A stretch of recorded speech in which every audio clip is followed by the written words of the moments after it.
అందరికీ నమస్కారం. Welcome to Bharati TV. ఎక్కడ అణచివేతుంటే అక్కడ ఆమె అడుగు పడుతుంది. ఎక్కడ స్త్రీల యొక్క ఆర్తనాదం వినిపిస్తే అక్కడికెళ్ళి అన్యాయం మీద సింహనాదాన్ని వినిపిస్తారు. ఆడవాళ్ళ హక్కుల కోసం. దాంతోపాటు ఎక్కడైతే అన్యాయం జరిగిందో అక్కడికెళ్ళి ఒక గొంతుకగా ఉంటూ ఇన్ని సంవత్సరాలుగా ప్రజా ఉద్యమాలతో ముందుకు వెళ్తున్నారు POW సంధ్య గారు. కోల్కతా వైద్యురాలి రేప్ కేసుకి సంబంధించి ఆమె యొక్క వెర్షన్ ఏంటి, ఎలా ముందుకు వెళ్తున్నారు, ఈ అంశాలు మనతో మాట్లాడడానికి POW సంధ్య గారు ఉన్నారు. మేడంతో మాట్లాడదాం, మరిన్ని విషయాలు తెలుసుకుందాం. నమస్కారం మేడం. నమస్తే అండి. గత కొద్ది రోజుల నుంచి భారతదేశాన్ని కుదిపేస్తున్న సంఘటన కలకత్తా వైద్యురాలి మరణం. రేప్ ఏదైతే ఉందో దానికి సంబంధించి సోషల్ మీడియా అవ్వచ్చు, దాంతోపాటుగా యావత్ భారతదేశం కూడా ఊగిపోతుంది. ఏం చెప్తారండి మీరు? ఈ సమాజానికి స్త్రీలపై నికృష్టమైనటువంటి దాడులు, అమానుషమైనటువంటి అత్యాచారాలు, హత్యాకాండలు, హత్యలు కొత్త కాదు. అయితే బయట సమాజానికి, బయట సోకాల్డ్ సొసైటీ, సివిల్ సొసైటీ అనుకున్న సభ్య సమాజం అని చెప్పుకుంటున్న వాళ్ళకి ఒక నిర్భయ ఘటన మర్చిపోకముందే మరో ఘటన, అది మర్చిపోకముందే మరో ఘటన అట్లా జరుగుతూ వచ్చాయి. కానీ మాలాంటి ఉద్యమకారులు చూస్తున్న ఘటనలు ఇంకా చాలా విస్తృతం. నిత్యం బస్తర్లో ఆదివాసీలు అత్యాచారాలకు బలవుతున్నారు.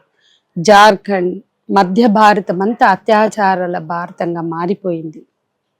మధ్య భారతంలో స్త్రీల మీద జరుగుతున్న అత్యాచారాలు, ఉత్తరప్రదేశ్లో దళిత మహిళల మీద జరిగిన అత్యాచారాలు, కశ్మీర్లో కతువాలో బాలిక మీద హిందూ దేవాలయంలో జరిగిన అత్యాచారం, హత్య, సెడేషన్ ఇచ్చి మొత్తం సామూహిక అత్యాచారాలతో ఆ పిల్లని, బాలికని, గొర్రెలు కాసుకునే బాలికని బలిపెట్టిన తీరు, ఇవన్నీ కూడా అత్యాచార పర్వాలే, ఇవన్నీ హత్యాకాండలే. కశ్మీర్లో జరిగిన అత్యాచారాలు, వందల మంది కశ్మీరీ మహిళలు పారామిలిటరీ దళాలు, పోలీసుల చేతుల్లో అత్యాచారాలు గురయ్యారు.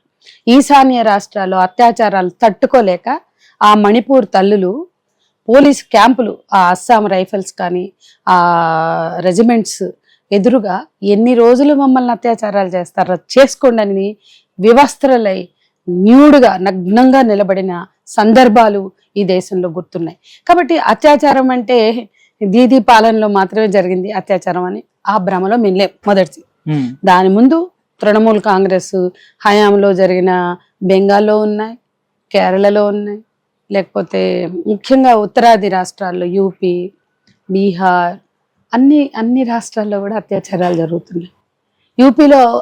యూపీ అంతా అత్యాచారాల పర్వంగా మారితే అత్యాచార నేరస్తుని అరెస్ట్ చేయడానికి కూడా సిద్ధపడలా. యూపీ ప్రభుత్వం యోగి ఆదిత్యనాథ్ ఎంతో మందిని కాల్చి చంపిన పేరుంది ఎన్కౌంటర్ చేసి. కానీ అత్యాచార నేరస్తులుగా బీజేపీ నేతలు ఉంటే ఒకరిని కూడా అరెస్ట్ చేయడానికి కూడా సిద్ధపడలేదు. హాథ్రస్ ఘటన కావచ్చు, మనిషి వాల్మీకి ఘటన కావచ్చు, అంతకుముందు జరిగిన ఘటనలు కావచ్చు, అనేక ఘటనలు. ఒక మహిళ పోరాడితే, తన మీద జరిగిన బీజేపీ నాయకుడు చేసిన అత్యాచారానికి పోరాడితే ఆమె కుటుంబ సభ్యులనే కాదు, ఆమె లాయర్ని కూడా చంపించారు. నడి రోడ్డున పెట్రోల్ పోసి తగలబెట్టారు. ఆమె తండ్రి అడగడానికి వెళ్తే కొట్టి చంపారు. నా బిడ్డను ఎందుకు అత్యాచారం చేశారు? వాళ్ళంతా బీజేపీ ఓటర్లు. ప్రశ్నించినందుకు ఆమె కుటుంబాన్ని నాశనం చేశారు. తల్లిని చంపారు, లాయర్ని చంపారు, బాబాయిని చంపారు. ఇన్ని జరిగితే అవి రిపోర్ట్ చేయడానికి వెళ్ళిన ఒక జర్నలిస్ట్, మీలాంటి జర్నలిస్ట్ వెళ్తే అతన్ని అరెస్ట్ చేసి ఊపా పెట్టి జైల్లో పెట్టారు. ఆఖరికి అతను ఆ కేసులో నిర్బంధంలో ఉంటూనే చనిపోయాడు. కాబట్టి ఈ దేశంలో అత్యాచారాలు కొత్త కాదు. నిర్భయాది మాత్రమే తెలుసు. నిర్భయ తర్వాత అభయ, ఇప్పుడు బెంగాల్ వైద్యురాలని మాట్లాడుతున్నారు. అది తప్పు అంటున్నాను. అందుకని ఈ దేశము అత్యాచార భారతంగా మారింది. భారతదేశంలో టూరిస్టులుగా వచ్చినటువంటి మహిళలు 83 మంది గత 20 ఏళ్లలో అత్యాచారాలకు బలయ్యారు. అందులో 14 మంది హత్యకు కూడా గురయ్యారు. అంటే టూరిస్టులుగా వచ్చిన మహిళల్ని కూడా వదిలిపెట్టని ఘనత మనది. మన అత్యాచారాల ఘనత. ఇంగ్లాండ్ ఒక తీర్మానం చేసింది, ఒక రెజల్యూషన్ చేసింది. ఇండియాకి వెళ్ళే టూరిస్టులారా జాగ్రత్త, India Delhi rape capital, India is a rape country, beware, జాగ్రత్తగా ఉండండి అని లండన్, UK ఒక తీర్మానం చేసింది. ప్రపంచంలో అనేక దేశాలు నిర్భయ ఘటన తర్వాత భారతదేశంలో జరుగుతున్న అత్యాచారాల మీద చర్చించాయి. విదేశీ టూరిస్టులుగా వచ్చిన విదేశీ మహిళల మీద జరిగిన అత్యాచారాల మీద పెద్ద చర్చే జరిగింది. ఇవన్నీ మర్చిపోయి ఒక బెంగాల్లోనే జరిగినట్లుగా గుడ్డలు చించుకుంటున్నారు కదా. వాళ్ళని చూస్తే అసహ్యం పుడుతుంది, జాలేస్తుంది. కాదు మేడం, వేరే చోట బీజేపీ పాలిత ప్రాంతాల్లో ఇలాంటి సంఘటన జరిగితే సంధ్య అవ్వచ్చు, మిగతా వాళ్ళు అవ్వచ్చు, ఈ పాటికి మొత్తం రోడ్ల మీదకి వచ్చి పోరాటం చేసేది అని ఒక చిన్న అపవాదు ఉంది. ఏం చెప్తారు అంటే? ఇప్పుడు ఈ ఘటన జరగంగానే ఇప్పుడు నేను మీకు ఇస్తాను నా ఫోన్ చూడండి. ప్రతి ఊర్లో అభయాకి ఒకళ్ళు ప్రీతి అని పెట్టుకున్నారు మా వాళ్ళే. అదేంద్ర అభయ అని పెట్టారు కదా, పేర్లు ఎందుకు మారుస్తున్నారన్న. అన్ని చోట్ల నిరసనలు జరిగాయి, క్యాండిల్ ప్రొటెస్ట్లు జరిగాయి, బ్యానర్లు జరిగాయి. మీకు నేను కనీసం తెలంగాణలోనే ఒక 50 ప్రొటెస్ట్లు ఇస్తా. అవి చూసే వాళ్ళకి ఇప్పుడు మీడియాకి అసలు ఏమీ పట్టట్లా. వాళ్ళు చేయదలుచుకున్నదే తప్ప. 14న అంబేద్కర్ విగ్రహం దగ్గర ఆ రాత్రి అంతా మేము రాత్రి 12 వరకు పోలీసులు వచ్చి బతిమలాడే వరకు అక్కడే ఉన్నాం, ప్రొటెస్ట్ చేసాం. దాదాపు బెంగాలీ సమితి ఇస్తే వాళ్ళకు మద్దతుగా మేము అందరం వెళ్ళి నిలబడ్డాం ఆ రాత్రి. ఇది మొన్న 14 ఘటన వెలుగులోకి వచ్చిన తెల్లారి 14 రాత్రి అక్కడ ఇన్సిడెంట్ జరిగింది. 3వ రోజు ఇన్సిడెంట్ బహుశా 10-11 జరిగింది, 9 జరిగింది. సరే 9 జరిగింది. 14 అంబేద్కర్ విగ్రహం దగ్గర ప్రొటెస్ట్ చేసాం. 13 జిల్లాల్లో మేము ప్రొటెస్ట్ చేసాం. ఇది బయటకు వచ్చింది ఆల్మోస్ట్ 13 పూర్తిగా బయటకు వచ్చింది, బయట ప్రపంచం మారింది. సో రెండోది, ఈ ఘటన మీద అనేక మమ్మల్ని అడిగిన ప్రతి ఛానల్ తో మాట్లాడాం. నేను మొన్న 2 రోజుల క్రితం 15th ఆగస్టు జరిగిన ప్రొటెస్ట్ లో పాల్గొన్నాం. మళ్ళీ IMA వాళ్ళు చేశారు, ఆ ప్రొటెస్ట్ లో పాల్గొన్నాం. మేము అనేక చోట్ల మా ప్రగతిశీల మహిళా సంఘంగా POWగా మీరు చూస్తే కొన్ని వందల ప్రొటెస్టులు జరిగినాయి, అనేక నగరాల్లో పట్టణాల్లో జరిగినాయి, చేస్తున్నాం. కానీ అపవాది వేదాలు చదువుకున్న వాళ్ళకి అసలు యూపీ గురించి మాట్లాడితే మీరు అనవసరంగా మాట్లాడారు, మీరు మిగతాయి మాట్లాడలేదంటారు. మాట్లాడితే మీరు మాట్లాడారు కానీ సరిగ్గా మాట్లాడలేదంటారు. ఇదంతా చిత్తశుద్ధి ఉన్న విషయం కాదండి. కానీ వాస్తవం ఏంటి అని చూస్తే, బెంగాల్లో ఒక మహిళ ముఖ్యమంత్రిగా ఉన్న చోట 4 సార్లు గెలిచి ఒక సింపుల్ గా ఉన్న టైగరు, పెద్ద లేడీ టైగరు, చాలా సింపుల్ గా ఉంటది అన్న పేరు తెచ్చుకున్న ఆమె ఆధ్వర్యంలో, ఆమె పాలనలో ఈ ఘటన జరగడం, ఈ ఘటనలో ఉన్న వాస్తవాలన్నీ పక్కదోవ పట్టించడం, అంటే దీదీ పరిపాలనలో గుండాయిజం ఉన్నది, అవినీతి ఉన్నది, అనేక రకాల అరాచకాలు ఉన్నాయి అనడానికి నిదర్శనం ఈ ఘటన. ఆమెని మేము ఎప్పుడు కూడా అవినీతికి, గుండాయిజానికి వ్యతిరేకంగా మేము చూడలేదు ఫస్ట్. ఎందుకంటే అక్కడ CPM పాలనలో నందిగ్రామ్ సింగూర్లు జరిగితేనే ఆ నందిగ్రామ్ ఆందోళనకి పాల్గొన్నాం ప్రత్యక్షంగా. CPM అంతా చిరకాలం పాలన చేసిన, సుదీర్ఘకాలం పాలన చేసిన, CPM పాలనలో బుద్ధదేవ భట్టాచార్య పాలనలోనే ప్రశ్నించిన వాళ్ళం. ఆ పోరాటాల్లో కేసులు పెట్టించుకున్నాం. అంటే మా పార్టీ, మా ప్రజా సంఘాలు. ఇక్కడ నుంచి మేము టీమ్ గా వెళ్ళాం సింగూరు, నందిగ్రామ్. అక్కడ నందిగ్రామ్ లో భూములు కోల్పోయిన ముస్లిమ్స్ తో పనిచేసాం. సింగూరులో పనిచేసిన అనేక సంఘాలతో మేము పనిచేసాం. అక్కడ మావోయిస్టుల నుంచి తృణమూల వరకు కూడా నందిగ్రామ్ సింగూరు పోరాటాల్లో కలిసి వచ్చారు. అంత మాత్రాన దీదీకి మేము సపోర్ట్ కాదు కదా. ఆ తర్వాత దీదీ పాలనలో జరుగుతున్న అనేక అరాచకాలు మేము ప్రశ్నిస్తున్నాం. అందులో భాగంగా ఈ ఘటన. ఈ ఘటనని ఎంత మా వీడియోలు చూడండి, మా ప్రసంగాలు వినండి, మేమేం మాట్లాడుతున్నాం. అసలు ఇంత ఎవరికైనా బుద్ధున్నోడికి బుర్రున్నోడికి ఆమె శవం చూస్తే అత్యాచారం అని అర్థమవుతుంది. అది హింస, హత్యాకాండ, అత్యాచారం. కానీ మీరు ఎట్లా ఆత్మహత్యగా చెప్పారు, అది మొదటి ప్రశ్న వేసామా లేదా? అది ఆత్మహత్యగా చిత్రీకరించారంటే వాస్తవాలను పక్కదోవ పట్టించారు. ఆ బాడీ చూస్తే పసిపిల్లడికైనా అర్థమవుతుంది, ఎవరికైనా అర్థమవుతుంది. అది తీవ్రమైన హింసకి ఆనవాళ్ళుగా ఆమె శరీరం నిండా గాయాలు కనపడుతున్నాయి. కళ్ళల్లో గాజు పెంకులు ఎక్కడికక్కడ ఇరిగిపోయి, ఇది ఇలా ఉబ్బిపోయి, థైరాయిడ్ గ్రంథి ఉబ్బిపోయి, మల్టిపుల్ ఫ్రాక్చర్స్, కాళ్ళు చేతులు చేసి, ఆమె వెజైనాలో 151 మిల్లీగ్రామ్స్ సెమన్ ఉండడం, ఇవన్నీ కూడా. సరే, అదంటే ఒక డాక్టర్ వచ్చి మాట్లాడాడు కాబట్టి తెలిసింది. మీరు ఆ సెమన్ అంశం పక్క పెట్టి మిగతా విషయాల సంగతి ఏంటి? ఆ శరీరం చూస్తేనే, ఆ శవం చూస్తేనే గాయాల కుప్ప. చిత్రహింసలకి నిదర్శనంగా ఉంది అది. మరి ఆ శవం చూస్తే ఎవ్వరికి వెలగలేదు, అది ఆత్మహత్యగా ఎందుకు చెప్పాల్సి వచ్చింది? ఒకటి. రెండు, ఆ ప్రిన్సిపల్ నిర్లజ్జగా చేసిన ప్రకటన. వాడి అర్ధరాత్రి ఆమె ఏం చేస్తుంది అక్కడ వాళ్ళకి రెస్ట్ రూమ్స్ ఉండవు, 36 గంటలు డ్యూటీ చేస్తారు. 36 గంటలు నిరవధికంగా విధులు నిర్వహించే వాళ్ళకి రెస్ట్ రూమ్స్ ఉండాలి. ఇక్కడ మనకు ఉన్నాయి, ఉస్మానియా గాంధీలో కూడా ఉన్నాయి. ఆ రెస్ట్ రూమ్స్ లేకపోవడం, అది దీదీ లాంటి నిజాయితీ పరుల పరిపాలనలో ఆసుపత్రులు తీరది. అది నిజాయితీ అని చెప్పుకోవడానికి సిగ్గుపడాలి. ఆ ఆసుపత్రిలో రెస్ట్ రూమ్స్ ఉండవు కాబట్టి చూస్తే ఆ అమ్మాయి ఆ కార్పెట్ మీద పడుకునింది. సెమినార్ హాల్, అది సెమినార్ హాల్. అక్కడ ఏసీ ఉంది, అక్కడ ఫ్యాన్ ఉంది, కింద కార్పెట్ ఉంది, కార్పెట్ మీద చిన్న మ్యాట్రెస్ ఉంది, మ్యాట్రెస్ మీద అమ్మాయి పడుకునింది. అంటే ఎక్కడ లేకే కదా అక్కడికి వచ్చి పడుకుంది. 2:30 వరకు కొలీగ్స్ తోటి డ్యూటీ దిగింది, 2ంటికి 2:30 వరకు తిన్నది వాళ్ళందరితో కూర్చొని. తర్వాత మళ్ళీ ఆ అమ్మాయి రిపోర్టింగ్ టైం 6. కాబట్టి ఈ లోపల ఇంటికి వెళ్ళి వచ్చే బదులు అని చెప్పి ఆ అమ్మాయి అంటే నెక్స్ట్ డ్యూటీ స్టార్ట్ అవుతోంది కాబట్టి అక్కడ ఆ అమ్మాయి పడుకుంది. ఆ పడుకోవడం నేరమా, రెస్ట్ తీసుకోవాలనుకోవడం నేరమా?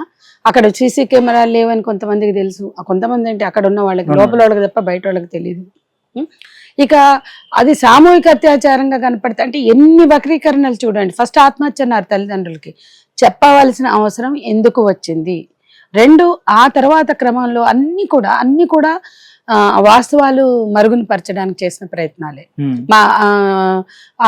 ఆమె బంధువుల్ని, ఆమె స్నేహితుల్ని మభ్యపరచడానికి చేసిన ప్రయత్నమే. కాకపోతే ఎక్కడ బెడిసి కొట్టిందంటే ఆమె మీద జరిగిన క్రూరమైన దాడి, అమానుషమైనటువంటి చర్య, అది చూసి ఆ పోస్ట్ మార్టంకి తీసుకెళ్లినటువంటి డాక్టర్లు, మిగతా కొలీగ్స్ తట్టుకోలేక వాస్తవాలు బయటకు వచ్చినాయి. మీరు చూడండి, ప్రిన్సిపాల్ చెప్పాడా? ఇంకెవరు చెప్పారు? పోస్ట్ మార్టం రిపోర్ట్ కూడా వాళ్ళు ఆత్మహత్యం చేసుకోకుండా రాసే ప్రయత్నం చేశారు, చెప్పే ప్రయత్నం చేశారు. ఒక డాక్టర్ వచ్చి సెమెన్ గురించి మాట్లాడాడు. ఇవన్నీ ఏం చెప్తున్నాయి? సరే, వాళ్ళు ఏం చేస్తున్నారు? 4 గంటలకి వెళ్ళాడు ఆ బ్లూటూత్ పెట్టుకున్నప్పుడు, ఆ సంజయ్ రాయ్ వెళ్ళాడు. అది ఆ బ్లూటూత్ అక్కడ ఉంది, అతని బూట్ల మీద స్ట్రెయిన్ ఉంది, బ్లడ్ స్ట్రెయిన్స్ ఉన్నాయి, ఆ రక్తపు మరకలు ఉన్నాయి, కాబట్టి అతనే అంటున్నారు. అంటే ఒకడే అని చెప్పే ప్రయత్నం, వాడు నేనే అని ఉత్సాహపడ్డం, ఇవన్నీ కూడా వాస్తవికంగా కనపట్లేదు. ఎవడన్నా జనరల్ గానండి, ఎవడు నేనే అని చెప్తాడు. ఏమైనా దుష్ట శిక్షణ చేస్తే అది నేరం అయినా సరే నేనే అని క్లెయిమ్ చేసుకుంటాడు ఎవడైనా. ఇప్పుడు చూడండి, అప్పుడప్పుడు కొన్ని నేరాలు చేసి అది మేమే చేసాం, బుద్ధి చెప్పామంటారు. ఇది అట్లా కాదు కదా. ఇక్కడ ఏం వినిపిస్తుంది? ఆ అమ్మాయి అక్కడ జరిగిన అరాచకాల మీద గొంతు విప్పినట్టు కొన్ని ఆధారాలు దొరికినాయి. ఆమె రిటర్న్ కంప్లైంట్ ఇచ్చినట్టు ఇప్పుడు కొన్ని ఆధారాలు దొరికినాయి. ఆ అభయాన్ని మనం చెప్పుకుంటున్న ఆ బాధితురాలు, ఆమె తన వాయిస్ వినిపించింది అక్కడ. ఏమని? లైంగిక వేధింపులు జరుగుతున్నాయని మాట్లాడింది. ఇంకా అవయవాల మార్పిడిలు, మెడికల్ మాఫియా గురించి మాట్లాడింది, అనేక అవకతవకల గురించి మాట్లాడింది అనడానికి మనకి ఈరోజు నిదర్శనాలు ఉన్నాయి. ఆమె కొలీగ్స్ చెప్తున్నారు, వాళ్ళ పేరెంట్స్ చెప్తున్నారు, ఇంకా చాలా ఉన్నాయి. ఆమె రిటర్న్ గా పంపిన కంప్లైంట్స్ ఉన్నాయి. కాబట్టి ఆమె గొంతు నొక్కడానికి, ఆమె మీద కక్ష పెంచుకుంటున్న వ్యక్తులు చేశారు అనడానికి మనకి ఆ అనుమానానికి తావిచ్చే అనేక ఏదైతే మనం ఆరోపణగా చెప్తున్నామో ఆ ఆరోపణలు, ఇవాళ కుటుంబం నుంచి కానీ ఫ్రెండ్స్ నుంచి కానీ ఏవైతే ఆరోపణలు వచ్చాయో ఆ ఆరోపణలకు మనకి ఆధారాలు కనపడుతున్నాయి. దానికి దగ్గరగా అనేక అంశాలు కనపడుతున్నాయి, సర్కమ్స్టాన్షియల్ ఎవిడెన్స్ కనపడుతుంది. అన్నిటికీ మించి నేరం జరిగిన తీరు, నేరాన్ని కప్పిపెచ్చుకున్న తీరు నేరుగా కనపడుతుంది. కాబట్టి ఆ హాస్పిటల్ ప్రిన్సిపల్ గా ఉన్న వ్యక్తి అన్నిటికీ ఇది జాలదన్నట్లుగా ముఖం సిగ్గుపడాలి, సిగ్గుతో తల దంచుకోవాలి. ఇంకా ఆమె బయలుదేరింది పోరాటం చేయడానికి. ఆమె కూడా నిస్సిగ్గుగా, ఆమె బాధ్యత వహించవలసినది ఇది మమతా బెనర్జీ, ఆమె కూడా ఊరేగింపు తీస్తుంది. అంటే దొంగ అన్నట్టుగా ఆమె బయలుదేరి కాదండి, పోలీస్ ఆమె చేతిలో ఉంది. ఇంకా చాలా కూడా ఆరోపణలు వస్తున్నాయి. ఎవరైతే సందీప్ ఘోష్ ఎవరైతే ఉన్నారో, ఆ ప్రిన్సిపల్ ఎవరైతే ఉన్నారో, టిఎంసి వ్యక్తి, మమతా బెనర్జీకి దగ్గర ఆయన అంతకుముందు పార్టీలు కూడా పనిచేశారని చెప్తున్నారు. అంతకుముందు చాలా విధ్వంసకరమైన కార్యక్రమాలు చేశారు. ఎవరైతే డ్యూటీ డాక్టర్లు లేకపోతే అక్కడ వాళ్ళు నిరసన చేస్తుంటే టిఎంసి కార్యకర్తలు వచ్చి అక్కడ నిరసనని భగ్నం చేయటం, దాంతోపాటు ఏదైతే ఎవిడెన్స్ ని పాడు చేసే 40 మంది లోపలికి వెళ్ళిపోయి అంటే గవర్నమెంట్ ఉందా లేదా, ఆవిడ కదా సీఎం, పోలీస్ ఆమె చేతిలో ఉంటది, అంటే శాంతి భద్రతల్ని కాపాడలేకుండా లేకపోతే ఏం చేయాలని ప్రయత్నం? మమతా బెనర్జీ ఎంత రౌడీది, నేను మాట్లాడుతున్నా గతంలో కూడా మాట్లాడిన రౌడీది అని, అది ఎంత రౌడీది అనడానికి చెప్పడానికి నిదర్శనం ఏంటో చెప్పనా? ఆమె బీజేపీని నిలవరించి ఉండొచ్చు, అంత మాత్రాన ఆమె రౌడీజాన్ని చెల్లదు. రెండోది, ఇక్కడ బీజేపీ వర్సెస్ తృణమూలుగా మేము చూసేవాళ్ళు వాళ్ళ నికృష్ట ఆలోచనకు వదిలేస్తున్నా. దీది అనేది మొదటి నుంచి రౌడీ పాలిటిక్స్ చేసింది. ఒకటి, ఆమెకి పౌర హక్కుల పట్ల గౌరవం ఉన్న మనిషి ఎప్పుడు కాదు.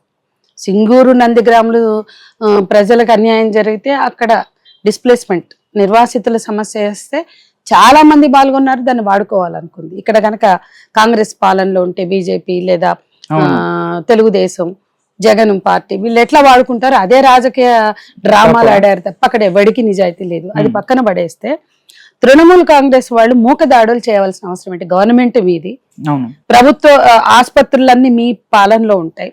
గవర్నమెంట్ హాస్పిటల్స్ లో మూకదాడులు తృణమూల్ కాంగ్రెస్ చేసిందంటే వాళ్ళని ఏమనాలి? అంటే నీ గవర్నమెంట్ నిర్వాహకం మీద నువ్వు మూకదాడి చేస్తావా? హాస్పిటళ్లలో మూకదాడులు ఎప్పుడు చేసినా మేము ఖండించాం. ఇక్కడ ఎంఐఎం చేస్తే బీజేపీ మాట్లాడలేదు, మేము వెళ్ళి ఎంఐఎం తోటి కొట్లాడాం. ఎందుకు? నీలోఫర్ గాంధీ ఉస్మానియాలో పేషెంట్లు చనిపోతే పేరు పోసిన పెద్ద పత్రికలు రాస్తాయి, అక్కడ శవం, గాంధీలో శవం, ఉస్మానియాలో. ఇంతకన్నా ఎక్కువ శవాలు కార్పొరేట్ హాస్పిటళ్లలో ఉంటాయి. లక్షలు కట్టే వరకు శవాలు కూడా ఇవ్వకుండా శవాలకు వెంటిలేటర్ల మీద పెట్టి వైద్యం పేరుతో చేస్తే అక్కడ ఎవడు ధర్నా చేయడు. కానీ గవర్నమెంట్ హాస్పిటల్లో, రెఫరల్ హాస్పిటల్స్, గాంధీ, నీలోఫర్, ఉస్మానియా, అక్కడ నీలోఫర్లో పిల్లలు చచ్చిపోతే ఎంఐఎం వాళ్ళు వచ్చి చిందులేస్తారు, విజయశాంతి వచ్చి ధర్నా చేస్తుంది. ఉదాహరణ గతంలో అప్పుడు మేము డాక్టర్ల వైపు నిలబడ్డాం. ఎందుకు? గాంధీ కావచ్చు, ఉస్మానియా కావచ్చు, నీలోఫర్ కావచ్చు, పేదవాళ్ళు చేయి పట్టుకుని వైద్యం చేసే దేవాలయాలు ఇవి. అక్కడ అవకతవకలుంటే అక్కడ బడ్జెట్ పెంచమని అడుగుదాం, అక్కడ లోపాలుంటే ఆ లోపాలను సరిచేయాలి, అక్కడ ఏవైనా జరిగితే అన్యాయం కానీ అక్రమం కానీ వాటికి వ్యతిరేకంగా వాయిస్ చేద్దాం, కానీ ఆ హాస్పిటళ్ళని ఫెయిల్యూర్గా చూపించొద్దు అని స్టాండ్ తీసుకున్నాం. ప్రతి సందర్భంలో గవర్నమెంట్ డాక్టర్ల సమ్మెకు మేము మద్దతుగా నిలిచాం. ఇవాళ అక్కడ కూడా చూడండి, ఆ అమ్మాయి చనిపోతే నిరసన వ్యక్తం చేస్తున్న వాళ్ళు అక్కడ డాక్టర్లు, జూనియర్ డాక్టర్లు, వైద్య సిబ్బంది.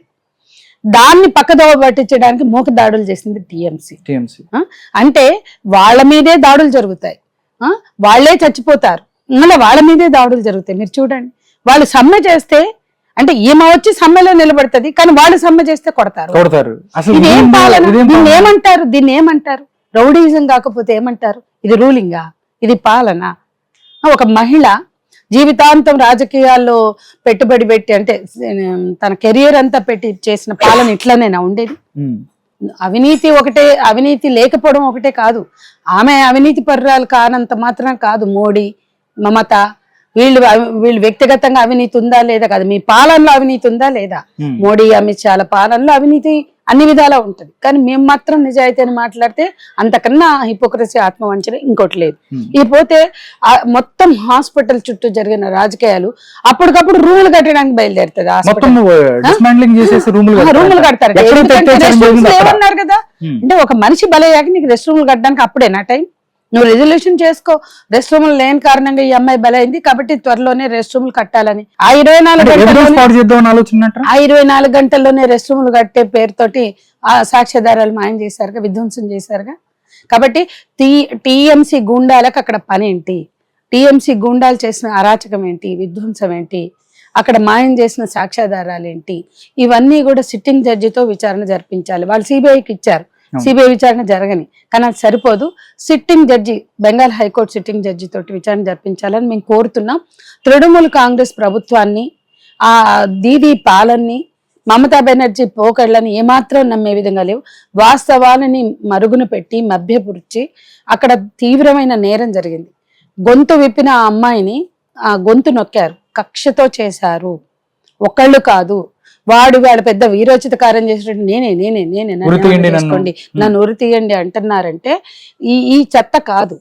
ఎన్నో ఏళ్ల క్రితం ధనంజయ ముఖర్జీ అని అదే బెంగాల్లో 12 ఏళ్ల పాపను అత్యాచారం చేసి చంపినందుకు, రేప్ చేసి చంపినందుకు 13 ఏళ్లు ట్రయల్ జరిపి ఉరి శిక్ష వేసింది గవర్నమెంట్, కోర్టు. దాని మీద గవర్నమెంట్ ఒక ప్రకటన ఇచ్చింది, ఇండియన్ గవర్నమెంట్ ఇచ్చింది, బెంగాల్ గవర్నమెంట్ కాదు. ఇది అంటే అది సిపిఎం పాలనలో ఆ కేసు ఫైల్ అయింది, విచారణ తేలింది, కోర్టు మరణశిక్ష వేసింది, అతను ఉరి తీశారు కూడా. ఆ ధనుంజయ ముఖర్జీని ఉరి తీసిన రోజు భారత ప్రభుత్వం ఒక ప్రకటన ఇచ్చింది. ఈ ధనుంజయ ముఖర్జీయో చటర్జీయో ఉండి ఒకటి పేరు ధనుంజయ, ఇతని ఉరితీత అత్యాచార నేరస్తులకు హెచ్చరిక అని భారత ప్రభుత్వం ఆనాడు ప్రకటించింది. తెల్లారే భారతదేశంలో 90 అత్యాచారాలు జరిగినాయి. తర్వాత రోజే నెక్స్ట్ డేనే జరిగినాయి భారతదేశం అంతా, ఒక 90 అత్యాచారాలు. కాబట్టి ఉరి తీయాలని వాళ్ళ మమత మాట్లాడుతుంది. రేపు ఉరి తీసినా ఆశ్చర్యపడక్కర్లేదు, లేదా ఎన్కౌంటర్ చేసినా ఆశ్చర్యపడక్కర్లేదు. దిశ కేసులో ఏ పోలీసుల నిర్లక్ష్యం వలన ఆ తల్లి అరగంట లోపల పోలీస్ స్టేషన్కి వెళ్తే, వాళ్ళు పెట్రోలింగ్కి వెళ్తే ఆ పిల్ల అక్కడ మాట్లాడుతూ దొరికేది. ఆనాడు వాళ్ళ డ్యూటీ వాళ్ళు చేస్తే దిశ ఆ రోజు ఇంకా మాట్లాడుతూ 12 వరకు మాట్లాడుతుంది ఆ పిల్ల. వాళ్ళమ్మ 9:30కే పోయింది. వాళ్ళకి చెప్పులు లేకుండా పరిగెత్తుకుంటూ వెళ్తే, ఇది మా జ్యూరిస్డిక్షన్ కాదు, శంషాబాద్ పొమ్మన్నారు ఆ రోజు. ఈమె మళ్ళా ఇంటికి వచ్చి పక్కోళ్ళని తీసుకుని, భర్త లేడు ఇంట్లో, చిన్నమ్మాయి డ్యూటీ చేస్తుంది కూతురు ఎయిర్పోర్ట్ లో, ఆమె ఎయిర్ ట్రాఫికింగ్ ఆఫీసర్. అప్పుడు ఆ పక్కోళ్ళని తీసుకుని వాళ్ళు కారు తీసి మళ్ళా ఎక్కి శంషాబాద్ వెళ్ళి వాడు తీరిగ్గా వచ్చి మాట్లాడే వరకు 2 అయింది. ఈ లోపల ఆ అమ్మాయి వాళ్ళ అత్యాచారానికి హత్యకు బలైంది. ఏమైనా కావచ్చు, కానీ అమ్మ నాకు ఆకలిస్తుంది, నువ్వు ఆమ్లెట్ అని కాల్ చేసిన పిల్ల రాలేదంటే ఏమన్నా దారిలో యాక్సిడెంట్, తను స్కూటీ మీద వస్తుంది కదా, వస్తున్న పిల్ల ఎక్కడైనా పడిపోయిందేమో అని ఆమె పోలీస్ స్టేషన్ బయట వాళ్ళ గేట్ బయట ఉన్న అవుట్ పోస్ట్ కి వెళ్తే వాడు ఎందుకు పట్టించుకోలేదు? ఆ రోజు ఆ తల్లిని ఎక్కించుకుని, పదమ్మా నీ కూతుర్ని వెతుకుదాం, 0 FIR చేయొచ్చు, అది ఉంది, అది చట్టంలో ఉన్నది. 0 FIR చేసి పదమ్మా నీ కూతుర్ని ఎత్తుకుదామంటే అది 1 కిలోమీటర్ రస్తా, 1.5 కిలోమీటర్ రస్తా చెక్ పోస్ట్ కి దీనికి. కానీ ఆ రోజు ఆమె ఆల్మోస్ట్ 9:45కే వెళ్ళింది కదా, అప్పుడు వెళ్తే ఆ పిల్ల అక్కడ మాట్లాడుతూ దొరికేది కదా. కానీ ఆ నేరం కప్పిపుచ్చుకోవడానికి ఎన్కౌంటర్ నాటకం ఆడారు. వాళ్ళు నేరస్తులు అవ్వచ్చు, కాకపోవచ్చు, అవ్వచ్చు, కారణం నేను చెప్పను. కానీ అప్పుడున్న ఆ 4 గరీబోళ్ళని చంపి అవతల పడేసి క్షీరాభిషేకాలు, పూలాభిషేకాలు చేయించుకున్న వాళ్ళు ఆ తర్వాత ఒక అత్యాచారమైన హత్యని ఆపగలిగారా? జరుగుతూనే ఉన్నాయి కదా. అందుకే మేము దిశ ఎన్కౌంటర్ మీద సజ్జనార్ మేము ఛాలెంజ్ చేసాం, మేమే వేసింది. సత్యం బాబు నిర్దోషి అని వేసింది కూడా మేమే. మరి ఆ తర్వాత కోర్టు నిగు తేల్చింది కదా అతను అసలు దోషి కాదు. 800 పేజీల జడ్జిమెంట్ ఇచ్చారు justice Nagarjuna Reddy bench. Prove చేసింది కూడా మేమే కదా, మేమే మా సంఘాలే, మా లాయరే వసుధ పట్టాభరణ దగ్గరికి వెళ్ళి, అన్న ఇది హైకోర్టులో వసుధ స్టేచర్ చాలదు, నువ్వు నిలబడాలన్న అడిగింది నేను. పట్టాభరణ నిలబడితే వసుధ చేసిన కృషి వలన సత్యంబాబు నిర్దోషిగా తేలింది.